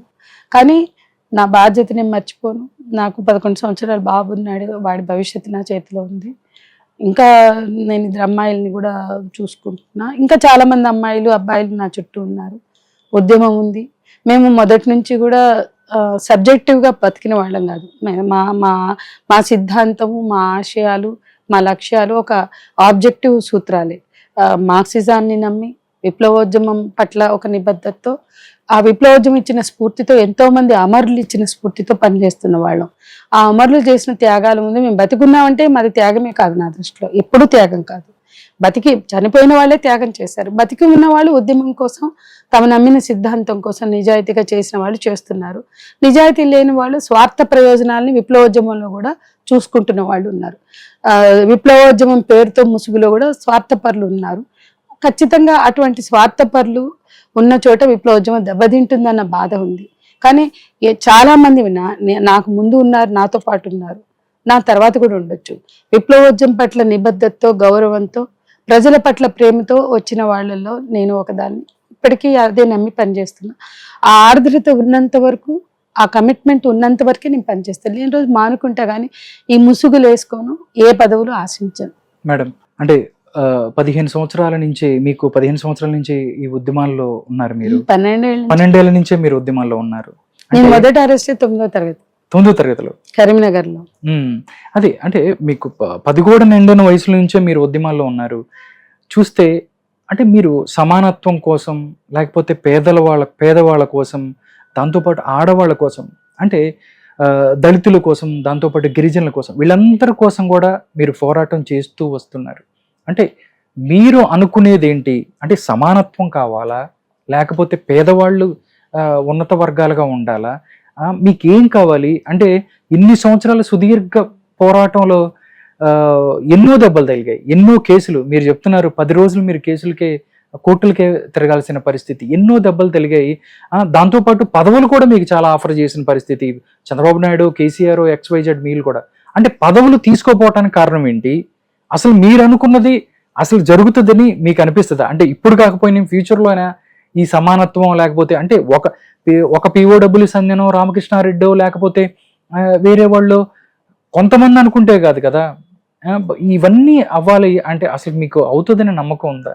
ఒకటి ఏంటండి, ఫస్ట్ మా ఆశయాలు ఒక స్ఫూర్తితో బయలుదేరాం చిన్నప్పుడే. మేమందరం బయలుదేరిన కాలం చాలా ప్రత్యేకమైన కాలం. అది విప్లవోద్యమం కేంద్రంగా నడిచిన కాలం. విప్లవోద్యమ ఫలాలు ప్రజలు అందుకున్న కాలం. విప్లవోద్యమం ఎన్నో ఫలితాలను చూపించిన కాలం మాది. అన్ని కాలేజీల్లో PDSU ఉండేది, లేకపోతే RSU ఉండేది. మొత్తం మనం ఉమ్మడి ఆంధ్రప్రదేశ్, అప్పుడు సమైక్య ఆంధ్రప్రదేశ్గా ఉన్నప్పుడు ఆ రోజుల్లో అసలు చైతన్యవంతమైన ఉద్యమాలు. ఆ చైతన్యం చాలా అద్భుతమైన చైతన్యం. ఆ చైతన్య స్రవంతిలో ఎంతో మంది వచ్చారు. జార్జిరెడ్డి, జంపాల కాడి నుంచి మొదలుపెట్టి, శ్రీపాద శ్రీహరి కాడి నుంచి మొదలుపెట్టి, వీరన్న, మారోజు వీరన్న వరకు వాళ్ళందరి బాటలో మేము కూడా నడిచాం. మారోజు వీరన్న వీళ్ళందరూ మా కాలపు మనుషులు. మాకు ముందు జంపాల, జార్జిరెడ్డి. కానీ వాళ్ళ అమరత్వం, వాళ్ళ వీరోచిత పోరాటాలు మాకు స్ఫూర్తిగా నిలిచాయి. ఆ పోరాటాలతోటి ఎన్నో, అంటే స్కాలర్షిప్స్ పెంచుకునే ఉద్యమాల కాడి నుంచి అసలు మా కాలంలో దళితుల పట్ల ఈ వివక్ష, దాడులు, లేకపోతే పేదవాళ్ళ మీద ఇంత ఇంత ఇంత మోసము, ఇంత అవినీతి ఇవి సాగలేదు. ఎందుకంటే భయం. విప్లవోద్యమం అంటే ఒక గౌరవం, భయం. ఆ కాలంలో ఇవన్నీ సాగలేదు. ఇవాళ మళ్ళీ చూసాం కదా ఎట్లా ఉన్నాయి. ఇవాళ ఏ ఊరికి వెళ్ళినా మళ్ళీ అన్నలు కావాలి, మళ్ళీ అక్కలు కావాలని అడుగుతున్నారు. మీరు వెళ్ళండి, కెమెరా వేసుకుని వెళ్ళండి, చెప్తారు. కాబట్టి ఇవాళ అరాచకత్వాలు, భూమి దగాదాలు, భూమి చుట్టూ జరుగుతున్న హింస, ఇవన్నీ కూడా ఆ రోజు ఎట్లుంది, ఈ రోజు ఎట్లా ఉందంటే అంత తేడా ఉంది. కానీ మీరు ఒక ప్రశ్న ఇస్తారు. ఆ రోజు ఆ విప్లవోద్యమం అది వెల్లివిరిసిన కాలంలో ఆ స్ఫూర్తితో వచ్చాం. ఇవాళ అది తరుగుతూ వచ్చింది. ఎందుకంటే అనేక కారణాలు. వాళ్ళు చేసిన తప్పులు కొంత అయితే, రాజ్యం ఎప్పుడు కూడా అణిచివేసే పనిలోనే ఉంటుంది. రాజ్యం నియంతృత్వాన్ని ప్రయోగిస్తుంది. ఈ రోజు ఇవాళ భారతదేశంలో అధికారికంగానే నియంతృత్వ రాజకీయాలు వచ్చాయి, ఫ్యాసిజం వచ్చింది. సో ఫ్యాసిస్ట్ పాలనలో మేమంతా డెమోక్రటిక్ రైట్స్ ఉంటాయి, ఫ్యాసిస్ట్ పాలనలో ప్రజలకి హక్కులు ఉంటాయి, మాకు స్వేచ్ఛ ఉంటుందని ఏమి భ్రమలు మాకు లేవు. ఖచ్చితంగా మా స్వేచ్ఛ మీద దాడి ఉంటుంది, మా మీద నియంత్రణ ఉంటుంది అని అవగాహన ఉన్న వాళ్ళమే. ఎంతో మంది చచ్చిపోయారు, మేము బతికున్నాం అనుకుంటాం అంతే. కానీ వాళ్ళు మీరు అడిగారు ఆ నమ్మకంతో బయలుదేరాం. మేమేం చూడాలనుకుంటున్నాం? హింస లేని సమాజాన్ని చూడాలనుకుంటున్నాం, హింస లేని జీవితాలను చూడాలనుకుంటున్నాం, హింస లేని శరీరాలు కావాలి, హింస లేని హృదయాలు కావాలి. అది స్త్రీలుగా కావచ్చు, పేదలుగా కావచ్చు, దళితులుగా కావచ్చు, ఆదివాసీలుగా కావచ్చు, మైనారిటీలుగా కావచ్చు. గుల్ఫిష్ ఫాతిమా ఎందుకు జైల్లో ఉంది 1400 రోజులుగా, 4 ఏళ్లుగా? ఉమర్ ఖలీద్ ఎందుకున్నారు? వాళ్ళు ఏం నేరం చేశారు? ఉమర్ ఖలీద్ చదువుకున్న పిల్లలు ఇవాళ జైళ్లలో ఉన్నారు, ఎన్ఆర్సీసీఏ ఎన్పిఆర్కి వ్యతిరేకంగా పోరాడినందుకు. కాబట్టి ఇట్లాంటి మైనారిటీల మీద జరుగుతున్న దాడులు, నిర్బంధానికి వ్యతిరేకంగా, సో ప్రభుత్వ నియంతృత్వానికి హక్కుల కోసం గొంతు విప్పిన వాళ్ళందరినీ అణిచివేస్తుంటే దానికి వ్యతిరేకంగా మేము మాట్లాడుతున్నాం. హక్కుల కోసం నినదిస్తున్నాం, సమానత్వం కోసం పోరాడుతున్నాం. సమాన హక్కులు కావాలి. కుల, మత, జాతి, లింగ వివక్షలు రద్దవుతూ సమాన హక్కులు కావాలి. హింస లేని హృదయాలు కావాలి, హింస లేని కుటుంబాలు కావాలని మేము కోరుకుంటున్నాం. ఓకే, లాస్ట్ అండ్ ఫైనల్ ఒకటే అడుగుతాను. అంటే తుపాకీ గొట్టం ద్వారానే సమానత్వం లేకపోతే వస్తుందని చెప్పి అంతకుముందు నమ్మేవాళ్ళు. అంతకుముందుతో పోల్చుకుంటే నక్సలిజానికి సంబంధించి ఒక్కొక్కళ్ళు అంటే నక్సలిజం తగ్గిపోతూ వస్తుంది అంటే దేశం అభివృద్ధి చెందినట్ట, లేకపోతే సమానత్వం ఆల్రెడీ సమాజంలో ఉంది అంటున్నారా, అనుకుంటున్నారా, లేకపోతే రాజ్యం అణిచేస్తుందని మీరు భావిస్తున్నారు? రాజ్యం అణిచివేస్తుంది, అందులో డౌటే లేదు. ఇవాళ నేను అడుగుతున్నాను, మీరు ఆదిలాబాద్ నుంచి శ్రీకాకుళం వరకు ఒక స్టడీ చేయండి. ఆదివాసీలకు భూములు కానీ, పేదవాళ్ళకు భూములు, మైదాన ప్రాంతంలో పేదవాళ్ళకు భూములు కానీ మా పార్టీల ఆధ్వర్యంలో, అంటే చంద్రపుల్లారెడ్డి గ్రూప్ గారు మేమే 10-12 లక్షల ఎకరాల భూమి పంచాం. ప్రభుత్వం పంచిందా? ఇన్ని పార్టీల అధికారంలోకి వచ్చాయి కదా. మన రాష్ట్రమే తీసుకో, కాంగ్రెస్ ఉంది, ఆ తర్వాత తెలుగుదేశం ఉంది, ఇప్పుడు బీఆర్ఎస్ ఉంది. మేం పంచిన భూములు ఎంత, ప్రజలు అనుభవిస్తున్న భూములు ఎంత, ఈ ప్రభుత్వాలు పంచింది ఎంత? కాబట్టి పేదవాళ్ళకి భూములు పంచిన పోరాటాలు మావి. పల్నాడు తీసుకోండి, పల్నాడులో రెంటాల, రెంటచింతల, మాడుగుల, జంగమేశ్వరపురం, అంబాపురం ఈ గ్రామాల్లో దేవాదాయ భూములు కానీ, ధర్మాదాయ భూములు కానీ, బంజరు భూముల్లో పోరాటాలు చేసింది ఎవరు? విప్లవ పార్టీలు కాదా? పంచింది ఎవరు? పేదవాళ్ళకి మేం కాదా? కాబట్టి శ్రీకాకుళ సాయుధ గిరిజన రైతాంగ పోరాటం నుంచి తెలంగాణ సాయుధ పోరాటం తర్వాత వచ్చిన గోదావరిలో ప్రతిఘటన పోరాటం వరకు భూములు పంచింది వాస్తవమా కాదా? భూములు ఇవాళ ప్రజల చేతుల్లో ఉన్నాయా లేవా? ఆదివాసీలు పట్టాలు పొందినా, పట్టాలు లేకుండా పోడు భూములుగా ఇవాళ వ్యవసాయం చేస్తున్నా, సాగు భూములుగా మార్చుకున్నా ఆ పోరాటం విప్లవ పోరాటం ఫలితమే. కాబట్టి మా కళ్ళ ముందు మా జనరేషన్స్ చూసిన భూమి పోరాటం చూస్తున్నాం. కాబట్టి భూములు పంచగలిగిన పోరాటం, ప్రజలకి ఇంతో అంతో ఆకలి తీర్చిన పోరాటంగా మాకు ఆ పోరాటం మీద గౌరవం ఉంది, విశ్వాసం ఉంది. కానీ ఆ పార్టీలు కూడా తప్పులు చేశాయి. ఆయుధం చేతిలో ఉన్నవాడు తప్పులు చేయకూడదు. ఆయుధం పట్టుకున్న వాడి పట్ల చాలా బాధ్యత ఉంటుంది. ఆయుధంకి బాధ్యత ఉంటుంది, ఆయుధం పట్టుకున్న వాడి మీద మరింత బాధ్యత ఉంటుంది. కాబట్టి ఆయుధం పోలీసుల చేతుల్లో ఉంటే ఎట్లా మిస్యూజ్ అవుతుందో, ఎట్లా ప్రజల మీద స్వారీ చేస్తుందో, ఆయుధం పట్టుకున్న అన్నలు కావచ్చు, లేదా విప్లవకారులు కావచ్చు, వాళ్ళు కూడా ప్రజల మీద స్వారీ చేయకూడదు, వాళ్ళు కూడా తప్పులు చేయకూడదని నేను నమ్ముతున్నా. అట్లా ఆయుధం పట్టుకున్న వాళ్ళు లేదా విప్లవ రాజకీయాలు లో నడిచిన వాళ్ళు, విప్లవోద్యమంలో నడిచిన వాళ్ళు తప్పులు చేస్తే ఆ విప్లవోద్యమానికి నష్టం కలుగుతుంది. అటువంటి నష్టాలు కూడా మేము మా కళ్ళతో చూస్తాం. అది ఖచ్చితంగా ఆత్మవిమర్శ చేసుకోవాల్సిన అంశంగా నేను భావిస్తున్నా. ఖచ్చితంగా సాయుధ పోరాటం ఎప్పుడు ఫలితాలు ఇచ్చింది. సాయుధ పోరాటం త్యాగాలు చేసింది, ప్రజలు ఎంతో మంది బలిదానాలు చేశారు, త్యాగాలు చేశారు. తెలంగాణ సాయుధ పోరాటం 10 లక్షల ఎకరాల భూమిని పంచింది, 3000 గ్రామ స్వరాజ్యాలు నిర్మించింది. అట్లాగే గోదావరిలో ప్రతిఘటన పోరాటం 12 లక్షల ఎకరాల భూమిని ఆ తర్వాత కొనసాగింపు పంచింది. ఈ రోజు కూడా శ్రీకాకుళ సాయుధ పోరాటం ఇలాంటివన్నీ కూడా అటవీ హక్కుల్ని, చట్టాన్ని తెచ్చాయి. రామ్జీ గొండు, కొమరం భీం చేసిన పోరాటం వలన ఆదివాసీలకు హక్కులు 5th షెడ్యూల్ 6th షెడ్యూల్ ఏర్పడినాయి. కాబట్టి చరిత్ర ఏం చెప్తుంది? ఏ పోరాటము విఫలం, ఏ పోరాటము నష్టం కలిగల. తెబాగా పోరాటం నుంచి శ్రీకాకుళ సాయుధ గిరిజన రైతాంగ పోరాటం వరకు కూడా హక్కులు ప్రసాదించింది. గోదావరిలో పోరాటం ఎన్నో హక్కుల్ని ప్రసాదించింది. ఈ రోజు కూడా ఆదివాసులు అనేవాళ్ళు మనుషులు. ఆ పిల్లల్ని హాస్టళ్లలో జాయిన్ చేసింది మా ఉద్యమకారులు. ఆ అడవుల్లో తుపాకులు పట్టుకున్న అన్నలే.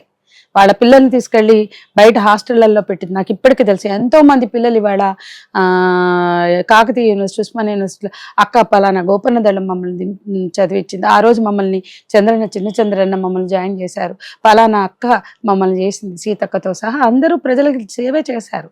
కాబట్టి వాళ్ళు చేసిన తప్పులు కొన్ని ఉండొచ్చు, దానివల్ల నష్టాలు జరిగి ఉండొచ్చు. ఆ నష్టాలని కూడా పూరించుకోవాల్సిన బాధ్యత విప్లవోద్యమం మీద ఉంది. ముఖ్యంగా తుపాకీ పట్టుకున్న వాళ్ళు దుష్ట శక్తులకి ఉపయోగపడకూడదు, వాళ్ళు తప్పులు చేయకూడదు. కానీ వాళ్ళు కూడా ఈ హిందుత్వ కల్చర్ని, ఈ మైండ్ సెట్ని మైండ్లో పెట్టుకుని దాన్ని అధిగమించలేకపోవడం వల్ల కొన్ని నష్టాలు జరిగినాయి. కొన్ని ఈగో ఇష్యూస్ కానీ రకరకాల వ్యక్తిగత హింసలు కానీ జరిగినాయి. అవైతే లోపాలు, కానీ దాని ఫలితాలు ఆ లోపాల కన్నా పెద్దవి అని నేను నమ్ముతున్నా. ఇక ఈ ఉద్యమం అణచివేత వీళ్ళలో ఉన్న తప్పులు కొంత అయితే, రాజ్యం ఎప్పుడు కూడా రాజ్యాంగ యంత్రమే, రాజ్యమే ఎప్పుడూ కూడా ఉద్యమాలను అణిచేస్తుంది, హక్కులను అణిచివేస్తుంది. కానీ అణిచివేస్తుందని ఊరుకుంటే వచ్చినవి కావు, పోరాడితేనే వచ్చినాయి. ఇవాళ ఈ దేశంలో మహిళా చట్టాలు ఉంది. 18 ఏళ్ళు ఇందిరాగాంధీ ప్రధానమంత్రిగా ఉంది, ఒక చట్టం కూడా చేయాల, ఒక్క హక్కు కూడా ఇలా. 1975 ఇంటర్నేషనల్ ఉమెన్స్ ఇయర్ కాబట్టి ఆమె ప్రకటించింది తప్ప ఆమె చట్టం చేసింది, ఆమె చట్టం చేయాల. కానీ మరి రాలేదా చట్టాలంటే మహిళా ఉద్యమాల పోరాటాలతోటే వచ్చాయి. మహిళా సంఘాల పోరాటంతో డివి యాక్ట్ అయినా, లైంగిక వేధింపుల నిరోధక చట్టమైనా, ఏ చట్టమైన రేప్ లాస్ కూడా మహిళా ఉద్యమాల పోరాటాలతోటి వచ్చాయి. కాబట్టి పాలకులు మామూలు అంటే ఆడవాళ్ల మీద కుటుంబ హింస చెయ్యొద్దు అన్న చట్టం కూడా తేల, అత్యాచారాలు జరపొద్దు అన్న చట్టం కూడా తేల, లైంగిక వేధింపులకి గురి చెయ్యొద్దు అన్న చట్టం కూడా తేల. నిర్భయ అవుట్రేజ్ తో ఆ చట్టం వచ్చింది. నిర్భయ పోరాటంలో పెళ్లిబుకిన నిరసన, ప్రతి ఘటన తర్వాత పెళ్లిబుకిన నిరసనలతోటే చట్టాలు వచ్చాయి. కాబట్టి పోరాడకుండా దశాబ్దాల పోరాటాలతోటే ఏ మహిళా చట్టమైనా వచ్చింది. ఏ పాలకులు లేదంటారు చూడు, దయదలిచో కనకరించో ఇచ్చినవి చట్టాలు కాదు, ఆ చట్టాల అమలు కోసం కూడా పోరాటాలు చేయాల్సి వస్తుంది. కాబట్టి ఇవాళ అంటే నిర్భయ ఘటన జరిగినప్పుడు బీబీసీ నన్ను ఇంటర్వ్యూ చేస్తూ మీకు ఏం కావాలి అని అడిగింది. మాకు protection from sexual harassment act కావాలి అన్న, ఒక నవ్వి లేదా ఇండియాలో లేదా అన్నాడు. ఒక రకంగా లేదు అన్న. 2013కి అంటే భారతదేశంలో సగభాగమైన మహిళలకి లైంగిక వేధింపుల నిరోధక చట్టం ఎందుకు రాలేదు 2013 వరకు? నిర్భయ తర్వాత ఎందుకు వచ్చింది? జస్టిస్ వర్మ కమిటీ సిఫార్సులు తర్వాతే చట్టం ఎందుకు అట్లా వచ్చింది అంత ఎంతో ఆసరగా? కాబట్టి దశాబ్దాల పోరాటాలతో మాత్రమే మహిళలకు చట్టాలు వచ్చాయి. 2005లో మొదలు పెడితే 95లో మొదలు పెడితే 96లో లైంగిక వేధింపుల చట్టం 13లో వచ్చింది. కుటుంబ హింస నిరోధక చట్టం 2005లో వచ్చింది. ఇక ఉమెన్ రిజర్వేషన్ ఉంది, నిర్ణయాధికారంలో సమభాగస్వామ్యం ఇంకా రాలా. మొన్న బీజేపీ తూతూ మంత్రంగా దాన్ని ఆమోదించినట్టు నాటకం ఆడింది. 2029 నుంచి వస్తుందట. కాబట్టి ఎవడు పాలనలో ఉన్నా మహిళ కనీసం 1/3 రిజర్వేషన్లు కూడా అమలు చేయచేత గాని పాలకులే, ఎవడైనా కానీ, ఏ పార్టీ అయినా కానీ.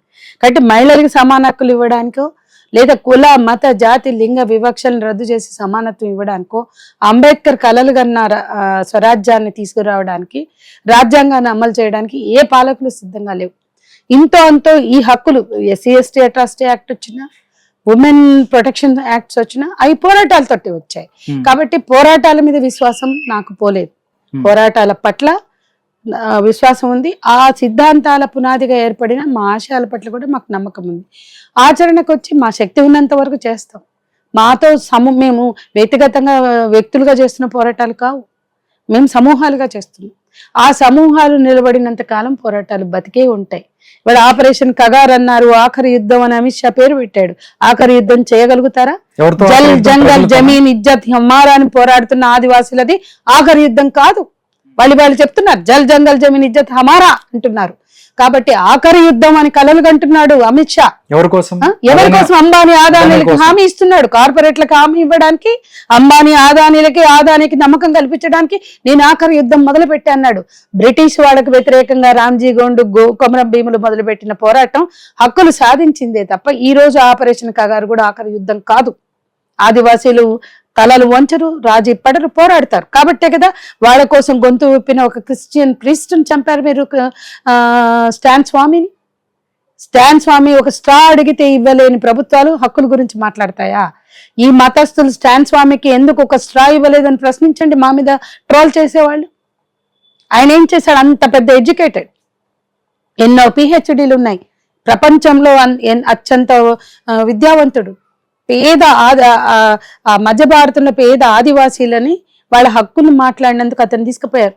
అమెరికన్ సిటిజన్ గా ఉన్న సుధా భరద్వాజ్ ఇక్కడ శంకర్ గుహాని యోగి ఆ పోరాటాలు స్టడీ చేయడానికి వచ్చి ఆదివాసులు పడుతున్న కష్టాలు చూసి ఒక అడ్వకేట్ గా తన అమెరికన్ పౌరసత్వాన్ని వదులుకుని తను భారత ప్రభుత్వానికి అర్జీ పెట్టుకుంది. నేను ఇండియాలో ఇంత చదువుకున్నా, ఇంత లా యూనివర్సిటీ ప్రొఫెసర్ని అమెరికాలో, నేను అమెరికాలో ప్రాక్టీస్ చేస్తా అంటే అనుమతి ఇచ్చింది భారత ప్రభుత్వం. వచ్చి ఆ ఆదివాసులతో పడి వాళ్ళ భూములు గుంజుకుంటుంటే 170 యాక్ట్ ఉంది, వాళ్ళకి హక్కు ఉంది, 5th షెడ్యూల్ 6th షెడ్యూల్ వాళ్ళకి హక్కులు ఉన్నాయని ఆదివాసీల హక్కుల కోసం ఆమె పోరాడుతుంటే ఆమె తీసుకుపోయి జైల్లో వేశారు. మొన్న వచ్చింది అమ్మాయికి బెయిల్, ఆవిడికి, సుధా భరద్వాజ్ గారికి. ఆమె ఏం నేరం చేసిందని జైల్లో పెట్టారు. సిగ్గుపడాలి ఈ పాలకులకి. పేదవాళ్ళ కోసం ఆదివాసుల కోసం పనిచేస్తున్న వాళ్ళని చంపడం, జైళ్లలో పెట్టడం, వాళ్ళ మా అందరి మీద ఉన్నాయనుకోండి కేసులు. ప్రజల కోసం అంటే అట్టడుగు వర్గాలు, గొంతు లేని వాళ్ళు, పాపం పుణ్యం ప్రపంచ మార్గం తెలియని వాళ్ళు, కుంటల్లో నీళ్లు తాగితే విష జ్వరాలు వస్తాయని కూడా తెలియక విష జ్వరాలకి పిట్టల్లా రాలిపోతున్న జనం, వాళ్ళ కోసం పనిచేస్తున్న వాళ్ళ మీద మీ ప్రతాపం, వాళ్ళనా మీరు జైళ్లలో పెట్టేది, వాళ్ళ ఎన్కౌంటర్లలో చంపేది, వాళ్ళ మీద అత్యాచారాల పర్వం సాగించేది. ఇదా భారతం అంటే, ఇదే భద్రత అంటే, ఇదా పాలన అంటే? ఖచ్చితంగా ఇంత అన్యాయ అసమాన పాలన సాగినంత కాలం, ఈ నియంతృత్వ ఫ్యాసిజాన్ని కొనసాగించినంత కాలం, ఈ హక్కుల ఉల్లంఘన, హక్కుల హననం సాగినంత కాలం ఎందరో పనిచేస్తున్నారు. అందరిలో నేను ఒకదానిగా పనిచేస్తున్నాను. మేడం, లాస్ట్ అండ్ ఫైనల్ అంటే మీరేమో ఆపరేషన్ కగార్ అంటున్నారు, దాంతోపాటు ఆదివాసీల మీద దాడులు చేస్తున్నారు అంటున్నారు, కానీ వాళ్ళు మాత్రం ఒక గిరిజన మహిళను తీసుకెళ్లి ద్రౌపది ముర్మును మేము రాష్ట్రపతిని చేసాము, మేము ఒక సముచితమైన స్థానం ఇచ్చాము, మాకు అందరూ సమానమైనట్టు మాట్లాడుతున్నారు. అదేనండి, ఇప్పుడు ఈ ఎస్సీ ఎస్టీ హక్కుల కోసం పోరాడుతున్న వాళ్ళు మాకు పదవి ఇస్తే న్యాయం, మాకు పదవి అయిపోతే అన్యాయం అని మాట్లాడినంత కాలం ఇలాంటి కళ్ళ నీరు తుడిచే పనులు చేస్తారు. ఒక ద్రౌపది ముర్ము ఈ దేశానికి ఒక ఆదివాసి మహిళ, ఆమె నికార్సైన ఆదివాసి మహిళ, ఆమె రాజకీయాలు ఏదైనా కావచ్చు, కానీ ఆ ఆదివాసి మహిళ రాష్ట్రపతిగా ఉంటే మధ్య భారతంలో రోజు అత్యాచారాలు ఎందుకు జరుగుతున్నాయి? రమ్మనుండి ఆదివాసి మహిళగా ఉన్న ముర్ము, ద్రౌపది ముర్మును వచ్చి మధ్య భారతం పర్యటించమనండి, బస్తర్ వెళ్ళమనమండి, ఛత్తీస్గఢ్, జార్ఖండ్, మధ్య భారతం వెళ్ళి ఆ ఆడవాళ్ళ మాటలు వినమనండి, వాళ్ళు అబద్ధాలు ఆడుతున్నారని చెప్పమనండి, వాళ్ళు నిజం మాట్లాడితే ఆమెను స్టాండ్ తీసుకోమనండి. ఇది నా సవాల్. అంటే నేనేమంటాను, ఒక రామ్నాథ్ కోవింద్, ఒక ద్రౌపది ముర్ము పదవులు అనుభవించినంత మాత్రాన ఈ దేశంలో ఒరిగింది ఏమీ లేదు. 18 ఏళ్ళు ఇందిరాగాంధీ ప్రధానమంత్రికి ఉంటే మహిళలకి ఎట్లా ఏమీ ఒరగలేదు, దీనివల్ల కూడా ఏమి ఒరిగేది లేదు. కాకపోతే వాళ్ళకి హక్కు ఉందా లేదా అంటే వాళ్ళకు ఉంది అని చెప్తాం అంతే. వాళ్ళు రాష్ట్రపతులు అవ్వాలి, వాళ్ళు ప్రధానమంత్రులు, ఎన్నాళ్ళు ఆధిపత్య కులాలు వర్గాలే ఈ పదవులు అనుభవిస్తాయి అన్న చోట వాళ్ళకు కూడా దక్కాలంటాను తప్ప వాళ్ళ పదవుల్లో ఉన్నంత మాత్రం ఆ వర్గాలకు విముక్తి అనే భ్రమలు మాకు లేవు. Okay, thank you so much madam.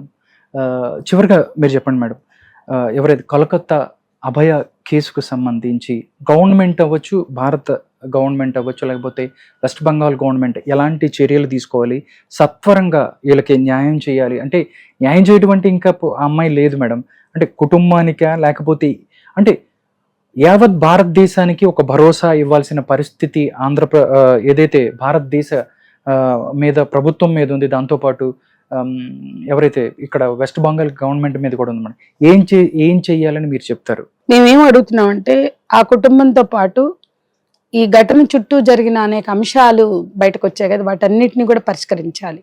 Rest rooms కాడ నుంచి మొదలుపెట్టి ఎన్నో అవకతవకలు బయటకు వచ్చాయి. అట్లాగే మహిళలకి భరోసా కల్పించాలి. బెంగాల్ సీఎం రాజీనామా చేయాలి, అక్కడ బర్తరఫ్ చేసి ఆ ప్రభుత్వాన్ని రాష్ట్రపతి పాలన అని మాట్లాడుతున్నారు.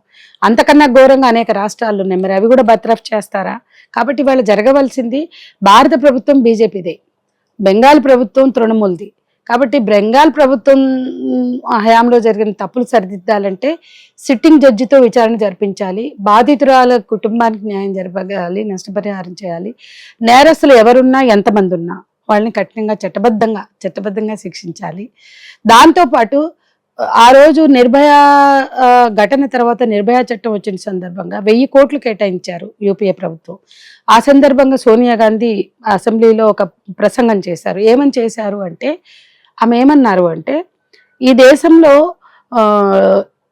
వాళ్ళు నేరస్తులు ఏం చెప్పారు అంటే, ఆమె 9ంటికి బస్ స్టాప్ లో నిలబడింది, బుద్ధి చెప్పాలని చేశాం, ఆ బుద్ధి చెప్పడంలో భాగంగా ఆమె చచ్చిపోయిందని నిర్భయ హంతకులు చెప్పారు.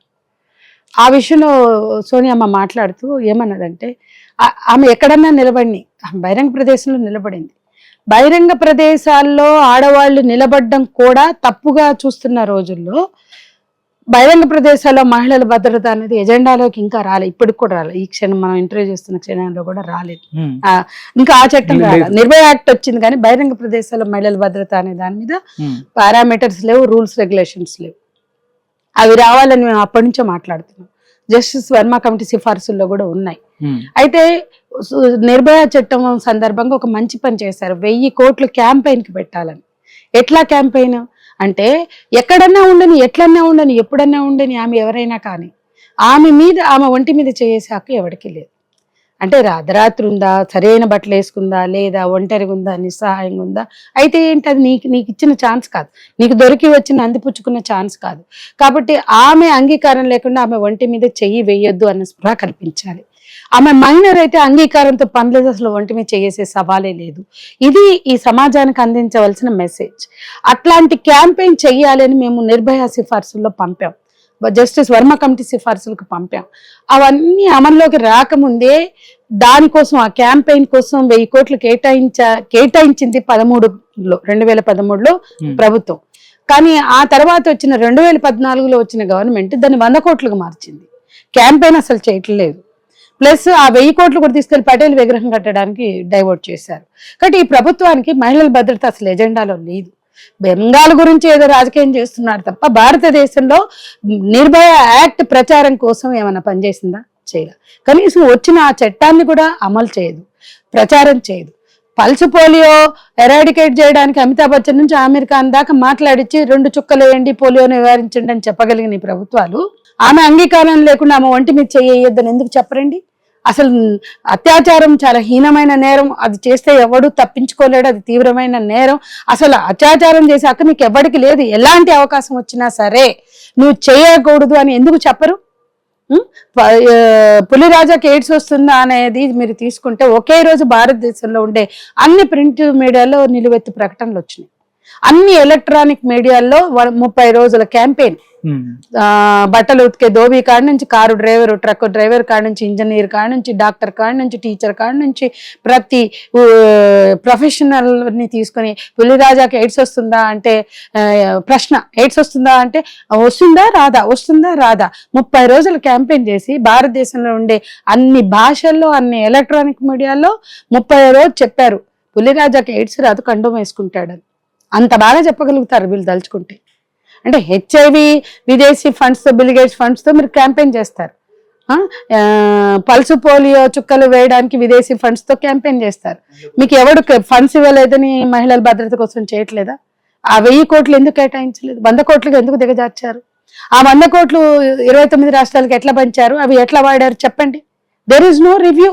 బీజేపీ అధికారంలోకి వచ్చాక మహిళల భద్రత మీద రివ్యూ లేదు. మన రాష్ట్రంలో 2011 లాస్ట్ రివ్యూ, బీఆర్ఎస్ గవర్నమెంట్ వచ్చినాక రివ్యూ లేదు. కాబట్టి మహిళల మీద పెరుగుతున్న దాడులు, హింసల పట్ల రివ్యూలు కూడా చేతకాని ప్రభుత్వాలు ఇవాళ బెంగాల్ ఘటన ఉదంతం నేపథ్యంలో అయినా ఇటువంటి పునరావృతం కాకుండా, బీజేపీ ప్రభుత్వం ఎంతసేపు బెంగాల్ ప్రభుత్వాన్ని బర్తరఫ్ చేయాలన్న సొల్లు కాకుండా చేయండి, ఒక రూలింగ్ తీసుకురండి, ఓ నిబంధనలని తీసుకురండి, చట్టాలు కఠినం చేయండి. మీ రాష్ట్రాల పాలనలో జరుగుతున్న ఎన్నిటినో నివారించండి, నిరోధించండి. మీ బీజేపీ గత పార్లమెంట్లో 35 మంది అత్యాచార నేరస్తులు, రేప్ అక్యూజ్డ్ ఉన్నారు. 35 మంది ఎంపీలు ఉన్నారు గత పార్లమెంట్లో. ఇప్పుడు ఎంతమంది ఉన్నారు తీయండి లెక్క. గత పార్లమెంట్లో లెక్క తీసాం, ఈ పార్లమెంట్ ఇంకా మొన్నే కదా వచ్చింది. తీయండి లెక్కలు, ఎంతమంది రేప్ అక్యూజ్డ్ వాళ్ళని డిస్క్వాలిఫై చేయండి. అసలు ఎందుకు ఇస్తారు సీట్లు? రేప్ అక్యూజ్డ్కి సీట్లు ఇచ్చే చోట 63 మంది పొందారు గతంలో, అందులో 35 మంది గెలిచి వచ్చారు. వినేష్ పోగట్ మా మీద అత్యాచారాలు జరిగిన మొత్తం రెజ్యులర్స్ రోడ్డు మీదకి వచ్చి మా మీద లైంగిక అత్యాచారాలు, లైంగిక వేధింపులు జరిగినాయి అంటే బూటు కాళ్ళేసి తొక్కారే. ఎందుకు బ్రిజ్భూషణ్ సింగ్ ని అరెస్ట్ చేసి ఒక మెసేజ్ పంపలేదు బీజేపీ? దేశానికి అత్యుత్తమ మెడలు సంపాదించి భారతదేశ కీర్తి ప్రతిష్టలని నింగికెగిసేలా చేసిన వినేష్ పోగట్ కానీ మిగతా వాళ్ళ మీద కానీ చేసిన దాడుల్ని నివారించలేని వాళ్ళు, బ్రిజ్భూషణ్ మీ పార్టీ వాడు కాబట్టి కనీసం అరెస్ట్ చేయని వాళ్ళు మీరేం మెసేజ్ పంపారు? బెంగాల్ కాదు, బెంగాల్ మీకేం డిఫరెంట్ కాదు, దీది మీకు డిఫరెంట్ ఏం కాదు, మీరు దీది అందరు ఒకే తాను ముక్కలు. మీరు వినేష్ పోగట్ బహిరంగంగా నడి రోడ్డు మీద ఆమె పీక మీద బూటుకాళ్లతో తొక్కిచ్చినటువంటి మీరు ఇవాళ ఆమె అంతర్జాతీయంగా ముగ్గురిని ఒకే రోజు మట్టి కరిపిస్తే 100 గ్రాములు ఎక్కువైనందుకు ఆమె మెడల్ని కోల్పోతే మాట్లాడే చేత కానివాళ్ళు మీ పాలకులు మీరా? లైంగిక వేధింపులకు గురి చేసిన ఆమెకి కనీసం ఆత్మస్థైర్యం ఇవ్వలేకపోయారు, అయినా ఆమె పోరాడి గెలిచింది. అంటే ఇవాళ ఏం మెసేజ్ ఇస్తారు? ఎంతమంది అత్యాచార నేరస్తుని కొమ్ము కాసింది బీజేపీ? ఎంతమంది బీజేపీలో రేప్ అక్యూజ్డ్ ఎఫ్ఐఆర్లు ఉన్నోళ్ళు ఉన్నారు? ఎఫ్ఐఆర్ పోయినాక తీసుకోండి, ఎందుకు తీసుకుంటున్నారు వాళ్ళని? ఇవన్నీ చర్చనీయాంశం. కాబట్టి ఎవ్వరూ సొక్కమైన వాళ్ళు కాదు. కాంగ్రెస్లో ఉంటారు, బీజేపీలో ఉంటారు. నందిగ్రామ్ సింగూర్ టైంలో కూడా అత్యాచారాలు జరిగినాయి సిపిఎం పాలనలో. అవి ఒప్పులు అయిపోతాయా సిపిఎం అయితే? ఎందుకు నందిగ్రామ్ సింగూరు ఉద్యమంలో భాగంగా అత్యాచారాలు జరిగినాయి మేము ప్రశ్నించలేదా? ఇవాళైనా ప్రశ్నిస్తాం. అత్యాచారం ఒక ఆయుధం కారాదు. అత్యాచారం బలమున్నోడికి, ఆధిపత్యం ఉన్నోడికి, పవర్ ఎక్సైజ్ చేయగలిగే వాడికి అది ఆసరా కాకూడదు. అత్యాచారం నేరం, ఎవడు చేసినా నేరమే. స్త్రీలపై, పేదలపై, పిల్లలపై, దళితులపై, ఆదివాసులపై, బలహీనులపై, మైనారిటీలపై జరిగే హింస ఖచ్చితంగా ఆధిపత్య రాజకీయాల కోసమే. ఆ హింసని నిలువరించడం కోసం శక్తులన్నీ కూడా కూడగట్టుకోవాలి. ఖచ్చితంగా సమూహాలు ఏకమవ్వాలి. అన్ని ప్రజాస్వామిక హక్కుల పరిరక్షణ కోసం ఈ అణచివేతకు గురవుతున్న వాళ్ళ పక్షాన అందరం నిలబడితేనే హక్కులు అనేవి దక్కుతాయి. Thank you so much madam. ప్రస్తుతం దేశంలో మహిళల మీద జరుగుతున్న అఘాత్యాల గురించి, దాంతోపాటు రావాల్సిన చట్టాల గురించి ఎన్నో విషయాలు మాకు తెలియజేశారు. థ్యాంక్ యూ సో మచ్ అండి. నమస్తే.